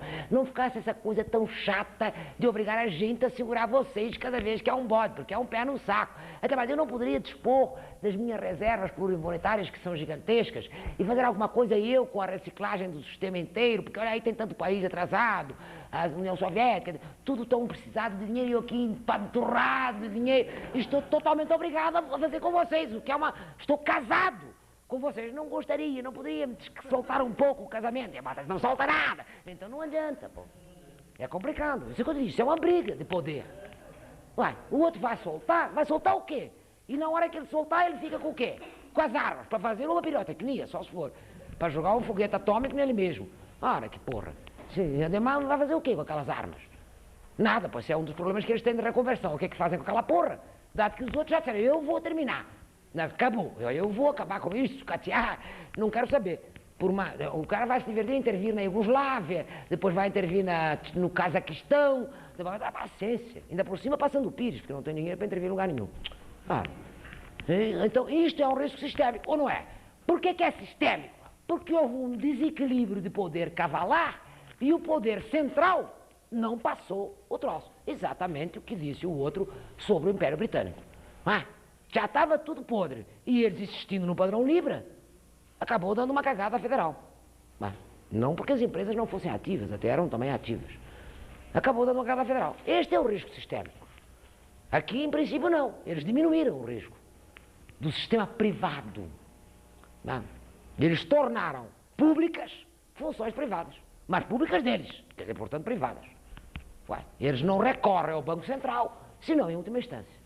E não é para as operações internacionais, porque nenhum Banco Central cobre operações internacionais destes mamutes. É para as operações locais, isso sim. Se a Matsubitsu tiver algum probleminha local, tudo bem. Se o Sumitomo tiver disparatado e tiver investido demais em terrenos, que depois a bolsa cai, tudo bem. Agora, se ele fizer uma operação selvagem, no offshore, no mercado internacional, ou nos Estados Unidos, depois que se vire. Aliás, não tem como se não virar, porque o banco japonês não pode fazer nada a respeito. Até porque ele não está operando na área dele, está operando na área do dólar. Então o FED que segure. O FED, evidentemente, vai tanto segurar o Sumitomo quanto eu vou segurar a mãe Joaquina. ele vai segurar o Citibank e olha lá. Ah, isso é boa. Essa aqui é a questão, tá claro? Então, a própria falta de territorialidade deste sistema, quando, por outro lado, estes três gigantes que estão em pugna, dá um risco sistémico, não é? Que não está previsto em nenhuma das teorias que a gente mencionou. Ou está? Não está. Por isso é que eu disse que essas coisas, no que diz respeito à proteção, segurança de qualquer natureza, proteção, segurança, regulação, intervenção, você tira o Estado, você fica mais ou menos, entendeu? Porque o sistema se autorregula. Ora, com efeito, se autorregula. Se autorregula aqui neste nível, no nível privado. Aí até pode. E Deus sabe que com muito esforço de troca de informação, haja informação. Isso os caras têm razão. Quanto mais informação, até melhor. Melhor para decisões estratégicas. Pior para os mercados de risco, se forem surpreendidos por um choque. Porque aí, quanto mais informação, pior. A malta anda a desbaratar. Não tem nem 24 horas para agir. Age instantaneamente. E dá uma bolha, a tal bolha dos outros. O que é que os outros fazem? O modelo é de equilíbrio regional. Mas tem uns choques. Então, como tem choque, tem bolha. Então fica equilíbrio geral, choque, bolha. Equilíbrio geral, choque, bolha. Bom, caceta. Equilíbrio geral, choque, bolha não explica a década de 80 nem aqui nem na Espanha. Está claro? Em compensação, isto que está aqui, o Schumpeter, mais os elementos do Keynes endogenizados, explica. Mais os elementos do Kautsky, devidamente levados em conta, explica. Então, você põe aqui dentro o que explica, não me aborreça. Está claro? E o que é que fica faltando? Isto. Mas isto, meu bem, não pode ser regulado por políticas macro. Este é que é o problema. Porque as políticas macro se tornaram interdependentes. Espero que tenha apagado aquela coisa dele. Interdependentes. Não têm determinantes de equilíbrio. Não tem. Nem convergência. E mais, são crescentemente passivas e pesadas. Então são um ônus para o sistema, mas uma garantia. Então o cara não pode se ver livre. Mas a verdade do raio de manobra de fazer política fiscal hoje é nenhum. Quem é que pode fazer política fiscal compensatória? Diga-me. Quem? Quem? Ninguém. Não pode fazer como? Nem sequer pode continuar fazendo política social compensatória. Mas não é compensatória, é de seguridade social. A palavra indica, é de seguridade social. Não é compensatória. Os alemães continuam fazendo seguridade social. Nem que a vaca para, que vai ter seguro-desemprego, vai ter muito alemão desempregado, catando de manhã. Tudo bem, no comunismo, canta de manhã, vai para casa à tarde, quem quiser caçar pesca, caça o inimigo, faz o que quiser. E o Estado ali garante o comunismo dos jovens alemães. Eles ficam no comunismo, o Estado fica segurando o capitalismo. Essa aqui é a questão. Mas a malta está no comunismo, não há dúvida nenhuma já. Não é tudo livre? Tudo livre, trabalho livre, não subordinado ao capital, não está nem aí, está muito preocupado com a ecologia, que era também um dos temas do Marx, a agressão da natureza. O Marx não disse que esse sistema era um sistema muito complicado? Que tinha um problema das relações de agressão com a natureza? Eu já disse. Por isso é que ontem, no exame do segundo passado, o Lessa está contra os ecologistas, porque eles são os desgraçados, que interferem com o Estado Nacional, querem forrar com a Amazônia, são os punhetas, não querem que cresça a população, querem matar todo mundo de fome, querem botar o cinturão, enfim. Em compensação, a exame ontem dizia, são os novos marxistas, os ecologistas. Aliás, até são mesmo, porque eles vieram todos do marxismo, no caso alemão, ficaram lá preocupados com a natureza, com a agressão da natureza, que é uma das coisas que também o materialismo histórico trata, ou não trata. das relações do homem com a natureza. Pois é, não andam bem as tais relações com o homem com a natureza. Você até pode inventar lá, mas isso aqui ninguém está interessado, ou se está, não é uma grande potência. Então, isto é a questão lá. O velho tem este problema. Ele pegou o trabalho como um fundamento, é isso que eu estou dizendo. E, portanto, ao ser desmontado este fundamento, o sistema estava liquidado. Se não estivesse liquidado antes, por uma luta de classes que mudasse os oprimidos para cima, acabasse com o Estado, arrebentasse com eles. Isso até tentaram, mas não deu. Então podemos ficar. Tem um marxista alemão recente, que o Coiso botou no jornal, até o nosso teórico, Schwartz, que diz isso mesmo. Ué, mas o sistema está falido. Destruiu o seu fundamento. Não vai para lugar nenhum. Desse ponto de vista. Mas esse não é o ponto de vista marxista. Eu, pelo menos, nunca vi o Marx apelar à ética, representação, legitimidade do sistema. Esse é problema do Hegel. Então, diga logo que é hegeliano, não me diga que é marxista. Eu não tenho nada contra que as pessoas sejam hegelianas. Então, volta à ética pública, volta à legitimidade, volta aos fundamentos de uma sociedade regulada. Faça lá o que você quiser, mas não me invoque o pobre do Marx, que não tinha picas que ver com isso. Eu volto para o Gramsci. Digo, olha aqui, está vendo? É impossível. Esta sociedade civil absorveu, a hegemonia, na verdade, não é no plano material, é no outro plano, e como as ideias continuam fora do lugar, e a malta acha que é o mercado, e o liberalismo, e o caceta, e está tudo indo para o diabo.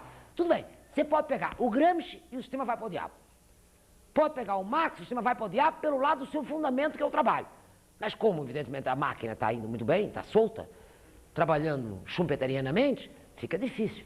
E corrigiu, introjetando elementos de controle que o velho Keynes avisou que eram importantes, fica o problema neste nível. Que não é um nível de guerra, porque ninguém está prevendo nenhuma guerra entre as três potências. É um nível de risco sistémico, isto é, de uma depressão, é a crise capitalista marxista. Que é o quê? Uma desvalorização brutal do capital, uma queima brutal do capital, como pré-condição para, eventualmente, entrar para outro estágio. Que eu também não disse que isso era suficiente para passar nada.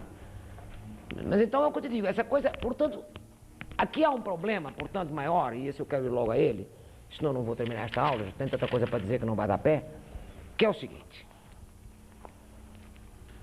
Tem duas coisas que não estão na teoria econômica, nem na economia política, que têm que ser incorporadas. E que isto eu acho que até a pobre da Cepal deu a sua primeira contribuição sobre o assunto. Que é a brincadeira de que as relações são assimétricas, você tem que ver polo dominante, polo dominado, tudo bem, isso o velho Marx viu. A concentração do capital, o capital disperso. Até aí morreu Neves. Mas tem o problema do país hegemônico, países associados, países periféricos. Isto não está resolvido no esquema nem do Marx, nem de nenhuma economia política que não seja a pobre da Cepalina. E precisa ser reatualizada. Porque senão você não entende nada como é que o sistema está indo. Tem a questão de que o capitalismo não é autorregulado. Efetivamente, estou absolutamente convencida, sem prova, porque a prova histórica não posso fazê-la porque ela não houve, de que se o sistema não tivesse mecanismo de regulação, realmente tendia para a destruição. Tendia. Essa é a opinião do Marx, é a opinião do Schumpeter, é a opinião do Keynes, é a opinião de todos da economia política. Não tem ninguém da economia política que acha que o sistema, sozinho, pelos seus mecanismos de autorregulação, se sustente. Ninguém.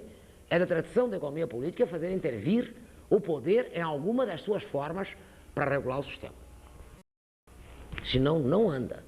O sistema não anda, o sistema não tende para a destruição, eu acho. Acho que nisso é uma boa tese, mas não posso provar. Porque como em todos os casos que for necessário, houve regulação, fica difícil de eu provar que se não houvesse regulação teria-se destruído. Porque isso é a tese dos liberais. Os liberais é que dizem que é o contrário. É porque sempre que o sistema estava em risco, houve regulação, que a porra do sistema acabou em crise, paradão, etc. Porque se deixassem quieto. Sim, mas isso é o que eles dizem. Isso é como diz o Fiore. É uma utopia não cumprida, de maneira que pode valer sempre. Como nenhum ocorreu nunca, o jeito pode continuar a dizer que se deixasse o livre funcionamento das forças de mercado, então estava tudo bem. Mas nunca ninguém deixou, porque ninguém é parvo. Ninguém é parvo. Então a coisa do poder, e em particular do poder estatal, regulando a moeda, é a primeira coisa que acontece. Ué, é claro que não é emitindo moeda como o príncipe. Cada um emite para cá uma moeda. Não é nada disso, é o contrário, regulando a moeda como um universal sobre o qual se expressa a riqueza nacional. Aí aparece o problema da riqueza internacional. Aí a maneira como se resolveu foi sempre, tem uma potência hegemônica que regula. Quando tem intervalo e não tem hegemonia, o sistema vai mal. Tem ido mal. Aí vem, não, mas o próprio sistema privado cria risco porque é um sistema muito maluco. Não parece. Não parece. Não é tão maluco. Está ali tentando se proteger. No quê? No risco privado, que depende dele. Do risco público, de uma moeda que não é ele quem emite, que não é ele quem... Não é que ele não emite, porque ele até emite, dado que ele emite ativos e passivos denominados em moeda, ele emite. Mas não é ele quem chancela, não é ele que é last resort, não é ele quem garante em última instância que aquilo vale. Bom, então isto é uma complicação. E esta complicação é indiscutível, que eu acho mais grave, né? Mais grave que a do trabalho. A do trabalho é muito grave socialmente, porque ela produz uma coisa inominável, que é essa barbárie tecnológica que está aí, que é essa desgraça que está aí, que é o facto de ser a modernização mais estupidamente conservadora. Estupidamente porque não necessita, porque a modernização inglesa foi estupidamente conservadora, mas era o primeiro império capitalista. Então a gente eu não perdoo nada, que eu não gosto dos ingleses de jeito nenhum. Aquele império é o que mais me irrita, talvez por eu ser português, de origem. E porque eu vi o que eles fizeram no mundo, e porque, enfim, o que eles fizeram... E porque o terceiro mundo vem deles. Eles é que inventaram essa merda, então não posso perdoar. Não foram os americanos que inventaram a divisão do trabalho, nem foram eles que inventaram o sistema colonial, tá claro. Então, a minha raiva é com eles, que foram os que inventaram este maldito sistema com centro, periferia, colônias, essa porcariada toda. Essa porcariada toda. Mas enfim, por isso que eu tenho muita raiva deles. Mas é claro que agora, muito pior do ponto de vista econômico do que o trabalho, que está desregulado, o que para eles é uma boa, porque contratam e descontratam quanto muito bem entendem, porque parcelam, porque qualificam ou desqualificam quanto muito bem entendem, porque não é verdade que a nova força de trabalho tenha que ter uma educação excelente para não sei mais o quê. Isso foi assim no Japão. Para ser consumidor de tecnologia, você não precisa ter nenhuma educação maravilhosa. Você precisa ser para ser produtor de tecnologia. Mas consumidor, eu insisto que qualquer garoto de 14 anos, semi-analfabeto, tendo acompanhado a Rede Globo, jogado várias vezes com um videogame e operado um computador com semi-letrado e vivendo urbanamente, portanto tendo que entender os rudimentos da linguagem, e a linguagem do computador é binária, não é tão complicada, afinal de contas, para operar, não digo para produzir. Evidentemente, qualquer desses garotos pode ser um consumidor e um operador limitado. O que ele não pode ser é um produtor de processos de trabalho inovativos, criativos, isso é claro, não pode. Como ninguém está disputando isso, a não ser os japoneses e os alemães e os americanos, os outros, coitados, já não estão conseguindo disputar nada, os americanos já se ferraram nessa particular. Então essa não é a questão, eu acho. É a questão, mas não econômica. Porque precisa de mercado, mercado tem. Agora, o que não tem é a garantia sistémica do valor da riqueza. Daí a deduzir, como de certo modo deduzimos, que isto implicava uma interrupção entre o presente e o futuro, porque a taxa de juros, tendo ido muito para cima, ficado instável, aumentando a preferência pela liquidez, o sistema tendia à crise e à depressão, porque foi isso que a gente sustentou. O Braga tem toda a razão, quando disse, mas vocês sustentaram isso. Não é verdade que sustentamos, Paulinho, está escrito. Uns aqui são da endogenia, não é? E os outros olham para baixo, vai ter a crise final. Sempre tem essa coisa, não é? Não teve crise final nenhuma e não tem endogenia nenhuma, a não ser ali onde ela é requerida, nas empresas internacionais. Aí é que tem endogenia. Porque endogenia nacional é que está muito pouca, ultimamente. Exceto no caso japonês. Então isto continua de pé. Então é mais os fundamentos do poder e da regulação que entraram em crise sistémica. Isto, no entanto, não impede a força, porque foi essa que é a teoria marxista. Por isso que o Marx é tão... Por isso que, tanto que o outro disse, o materialismo histórico está em vigor. E o Marx tem toda a razão, mas está ocorrendo exatamente o que ele previu, que é a dinâmica do capitalismo. Está ocorrendo. Esta é a dinâmica do capitalismo. Privada. Privada. O que não está ocorrendo é que a luta de classes se internacionalize como ele imaginava. Não aconteceu nada disso, aconteceu o contrário. Que essa efetivamente se nacionaliza, e se subnacionaliza, e se regionaliza. Bom, aí fica cada vez pior, porque vai cada vez tendendo mais para a idiotia do localismo, como dizia o careca, o outro careca lá, o falecido. Então não tem, por aqui não tem. Então o velho nesse particular está mal. Outra coisa que está mal, e que eu considero que são os limites do materialismo histórico,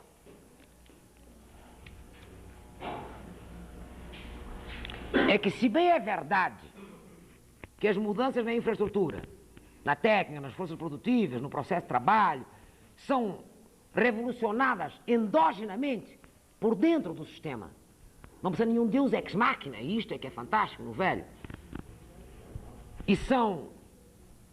e o mercado se expande, como se expande, pela acumulação de capital e não pela acumulação primitiva, isto é importante, e não pelo poder do Estado, isso é importante, porque ele não expande pelo poder do Estado, ele expande pela sua força inexorável. O Estado tende a regular uma de duas coisas: o efeito dessa expansão desastroso sobre o social, proteção social, sobre os capitais atrasados, protecionismo, está claro? Sobre as situações e das alianças mais espantosas, isso já foi tudo discutido aqui, isso o velho não tem. Por consequência, esta relação, também é verdade que as relações sociais de produção são modificadas e modificadas por dentro, mas a relação social básica, que é a relação capital-trabalho, assalariado, não é a relação central. Este é que é o problema. E é por isso que é difícil demonstrar porra nenhuma. É uma até tendência. 2.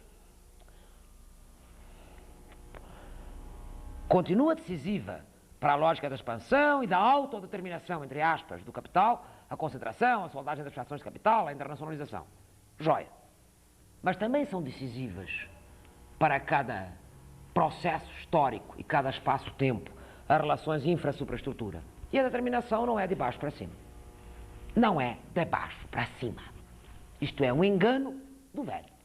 Não é de baixo para cima. Que é, para não ser, como era uma palavra, funcionalista. Não é?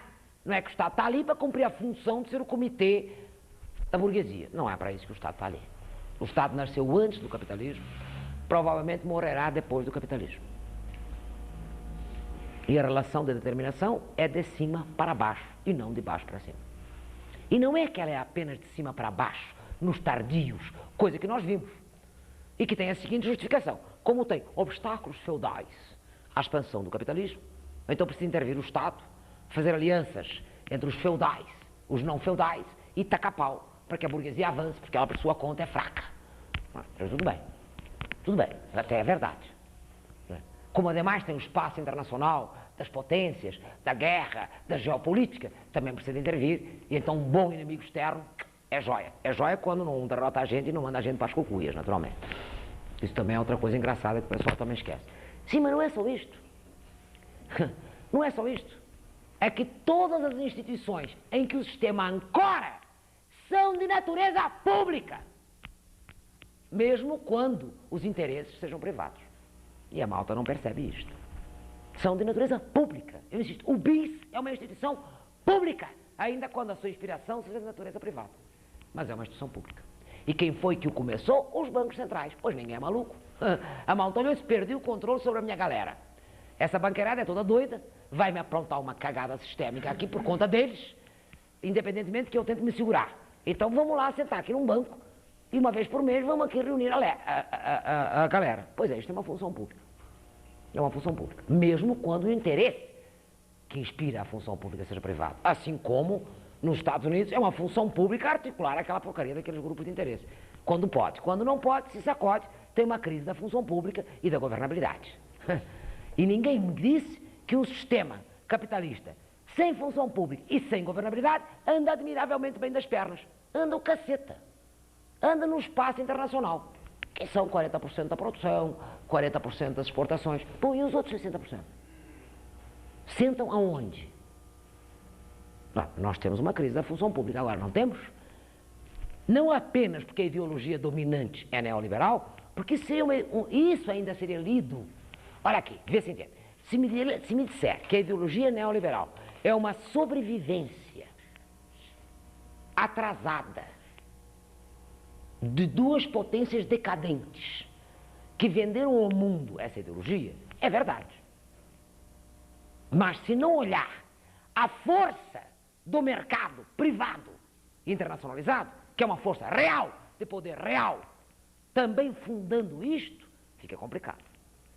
2, se não olhar que, apesar de tudo, o que se está tentando, e não por acaso, é uma reforma na ordem internacional, está tentando agora, como nunca, porque já percebeu que está uma desordem, você não entende nada. Então, quer dizer, quero saber o seguinte, uma vez que o Estado entrou na regulação, e entrou primeiro lá com o Banco da Inglaterra, com o apoio aos monopólios da coroa, mesmo quando já estava liberal. Aonde foi que diminuiu a função pública? Me digam. Mesmo quando fundada em interesses privados. Mas é a questão da privatização do Estado. Onde foi que diminuiu a função pública? Ou de proteção social do povo, porque afinal de contas, porque isso é outra maluquice. Um Estado, mal que mal, isso o Weber foi o primeiro a explicar, mal precisa de um povo, né? Como é que fica? Como é que fica? Um Estado sem povo e sem território é um nonsense.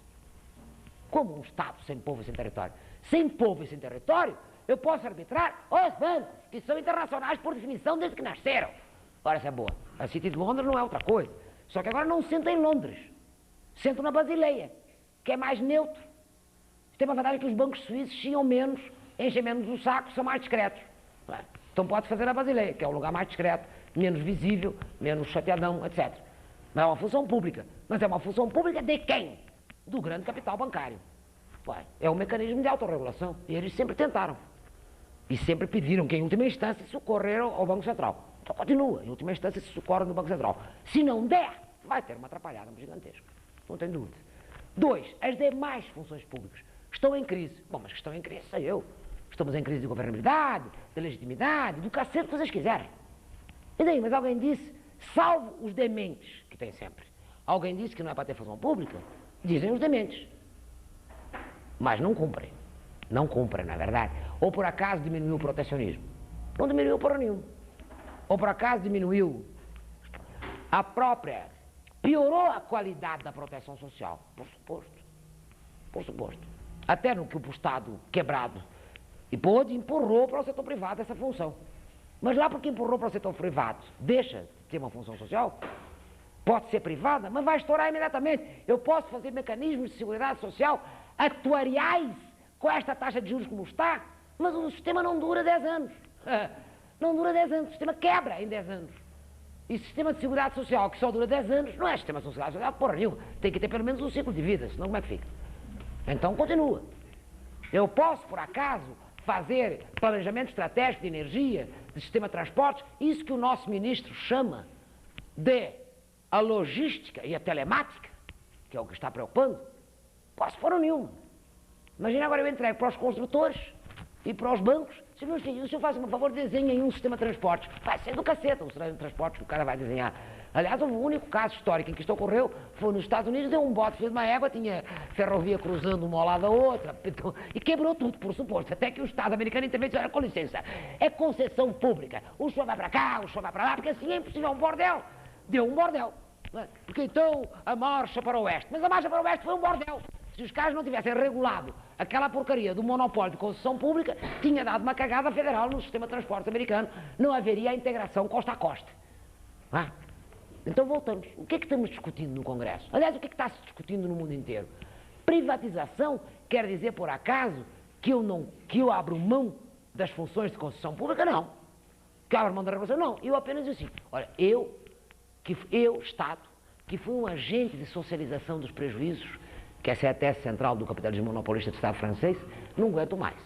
Estou quebrado. Você quer fazer o favor, você leva esta brincadeira aqui.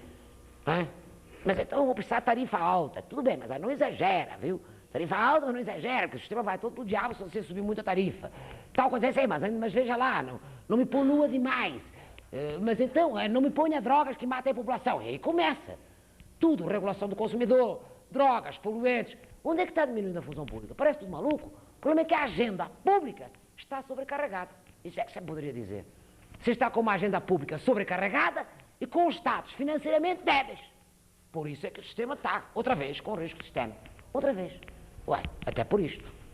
Até por isto. Então você tem vários níveis de risco sistémico. Todos encrencados no fato que a função pública de regulação da moeda, está claro?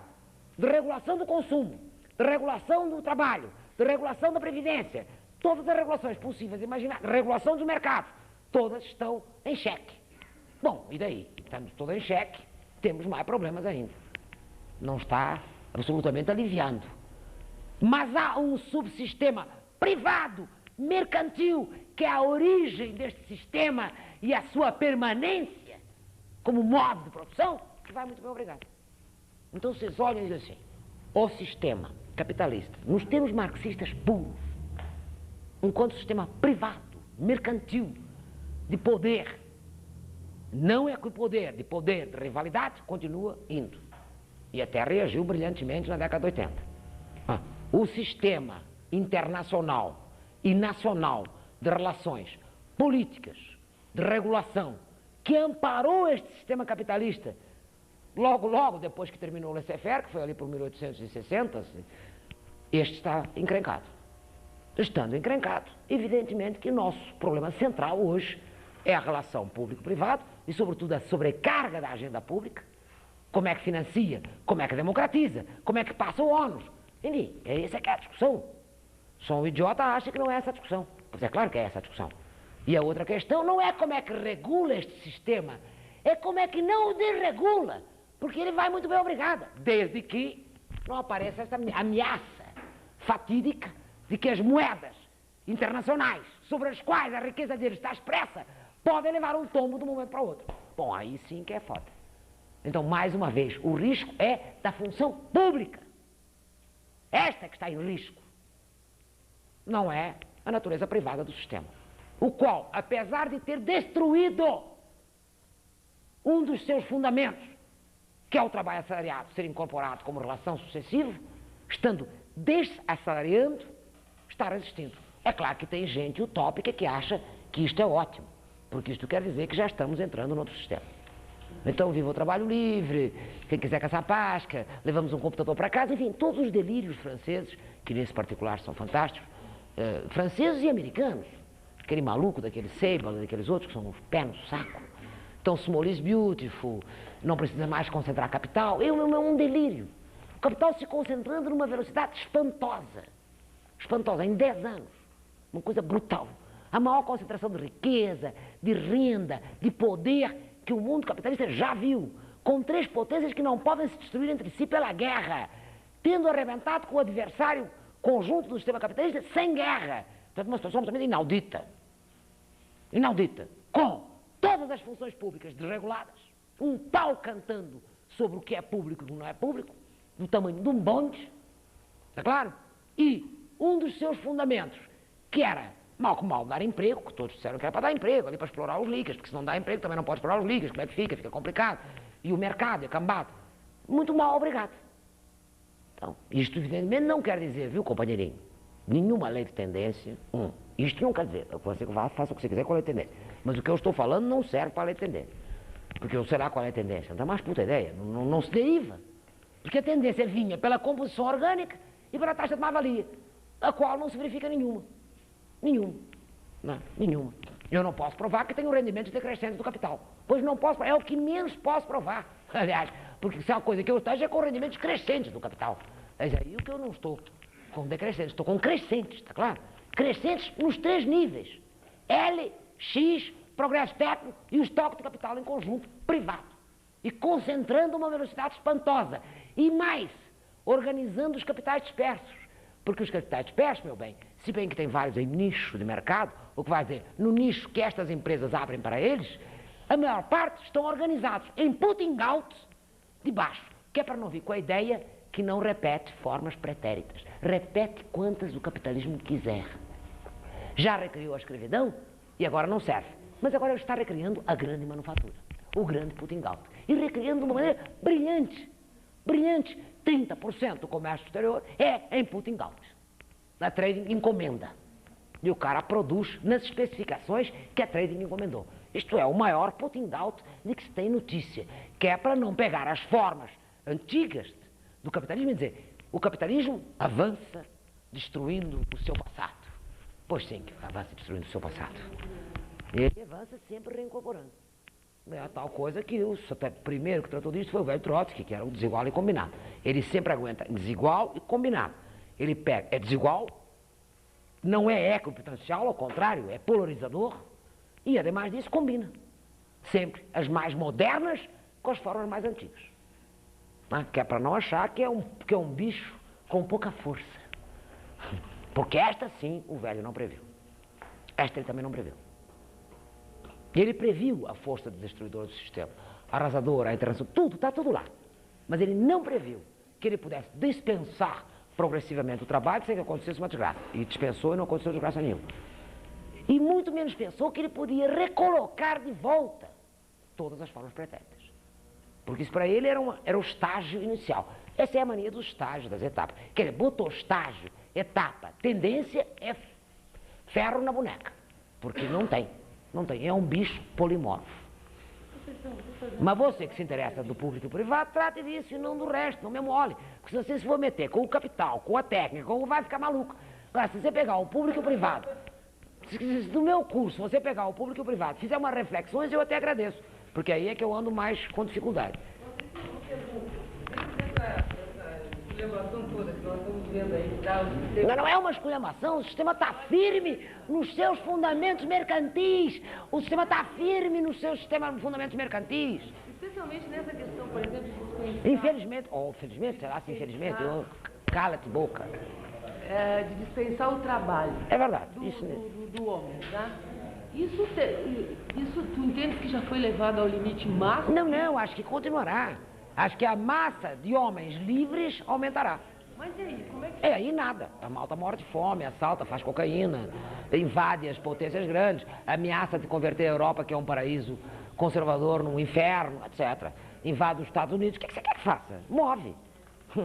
Não move para ser incorporado no mercado de trabalho. Isso não é uma dialética reversa das... Reversa do quê? O velho, até que o velho esta previu, valha-me Deus. Só que ele achou que chegaria, por causa disso, no limite. Eu acho que chega numa crise social grave. Mas limite de quê? Limite endógeno não é verdade? Não. Dado que a lógica é mercantil, acumulação, centralização, progresso técnico ao trânsito, controle do dinheiro endógeno, controle das... Bom, então... Isso levado às suas últimas, vamos dizer, Ué. últimos objetivos. Mas isso o velho também disse, que cada vez que mais avançasse, mais levaria as suas últimas consequências, a sua capacidade destruidora. Não está levando? A malta não reuniu todos os presidentes, porque tem um buraco do ozônio. Mas a ideia é que... Então, A ideia é o quê? Eu não sei qual é a ideia. Qual classe operária? Se não tem mais classe operária nenhuma. Mas está acontecendo exatamente o inverso. Está se perdendo sem ter Mas acontecido. isso já está acontecendo faz horas. Esse foi a primeira derrota.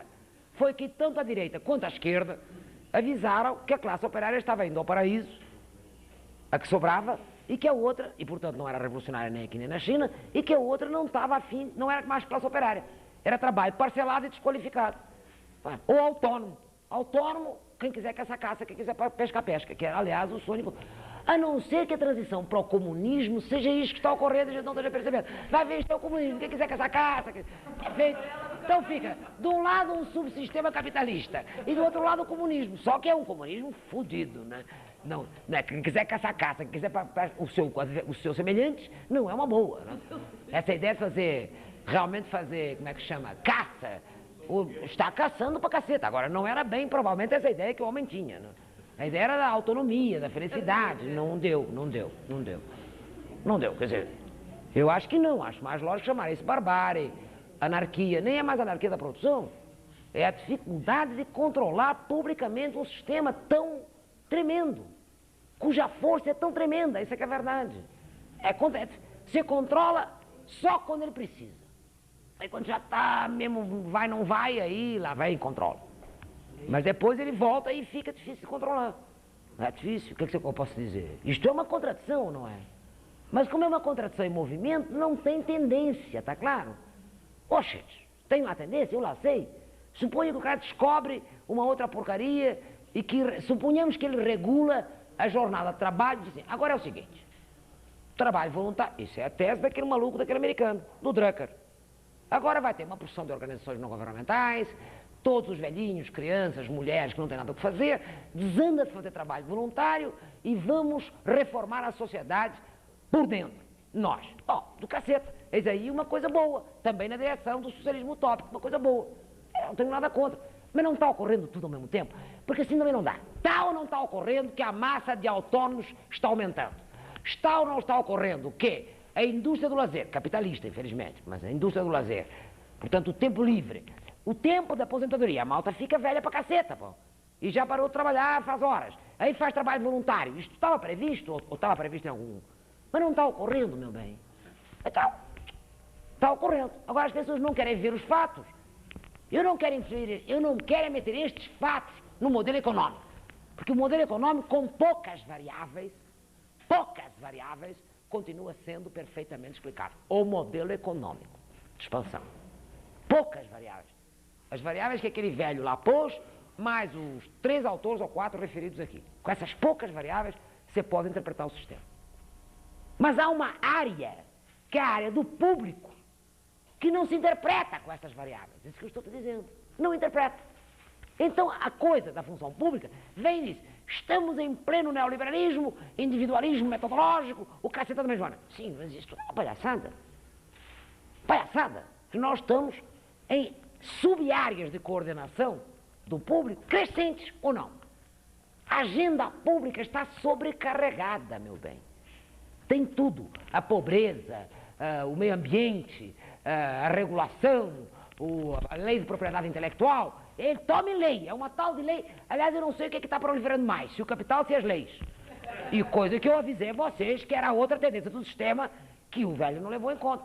Ia ter lei que não terminava mais, em busca da tal ética e racionalidade que preocupava o velho Hegel, não é verdade? Ele diz, estou preocupado com a ética e com a racionalidade, porque é evidente que essa sociedade de produtores independentes, a sociedade civil, organizada por classes ligadas à produção, isto não vai a lugar nenhum. O que ele tinha toda a razão, ou foi a algum lugar, do ponto de vista da ética e da racionalidade, foi a algum lugar? Não foi, então não chateia, pô.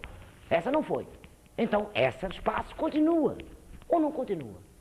Eu quero dizer, não só universalizou a mercadoria, não universalizou os direitos.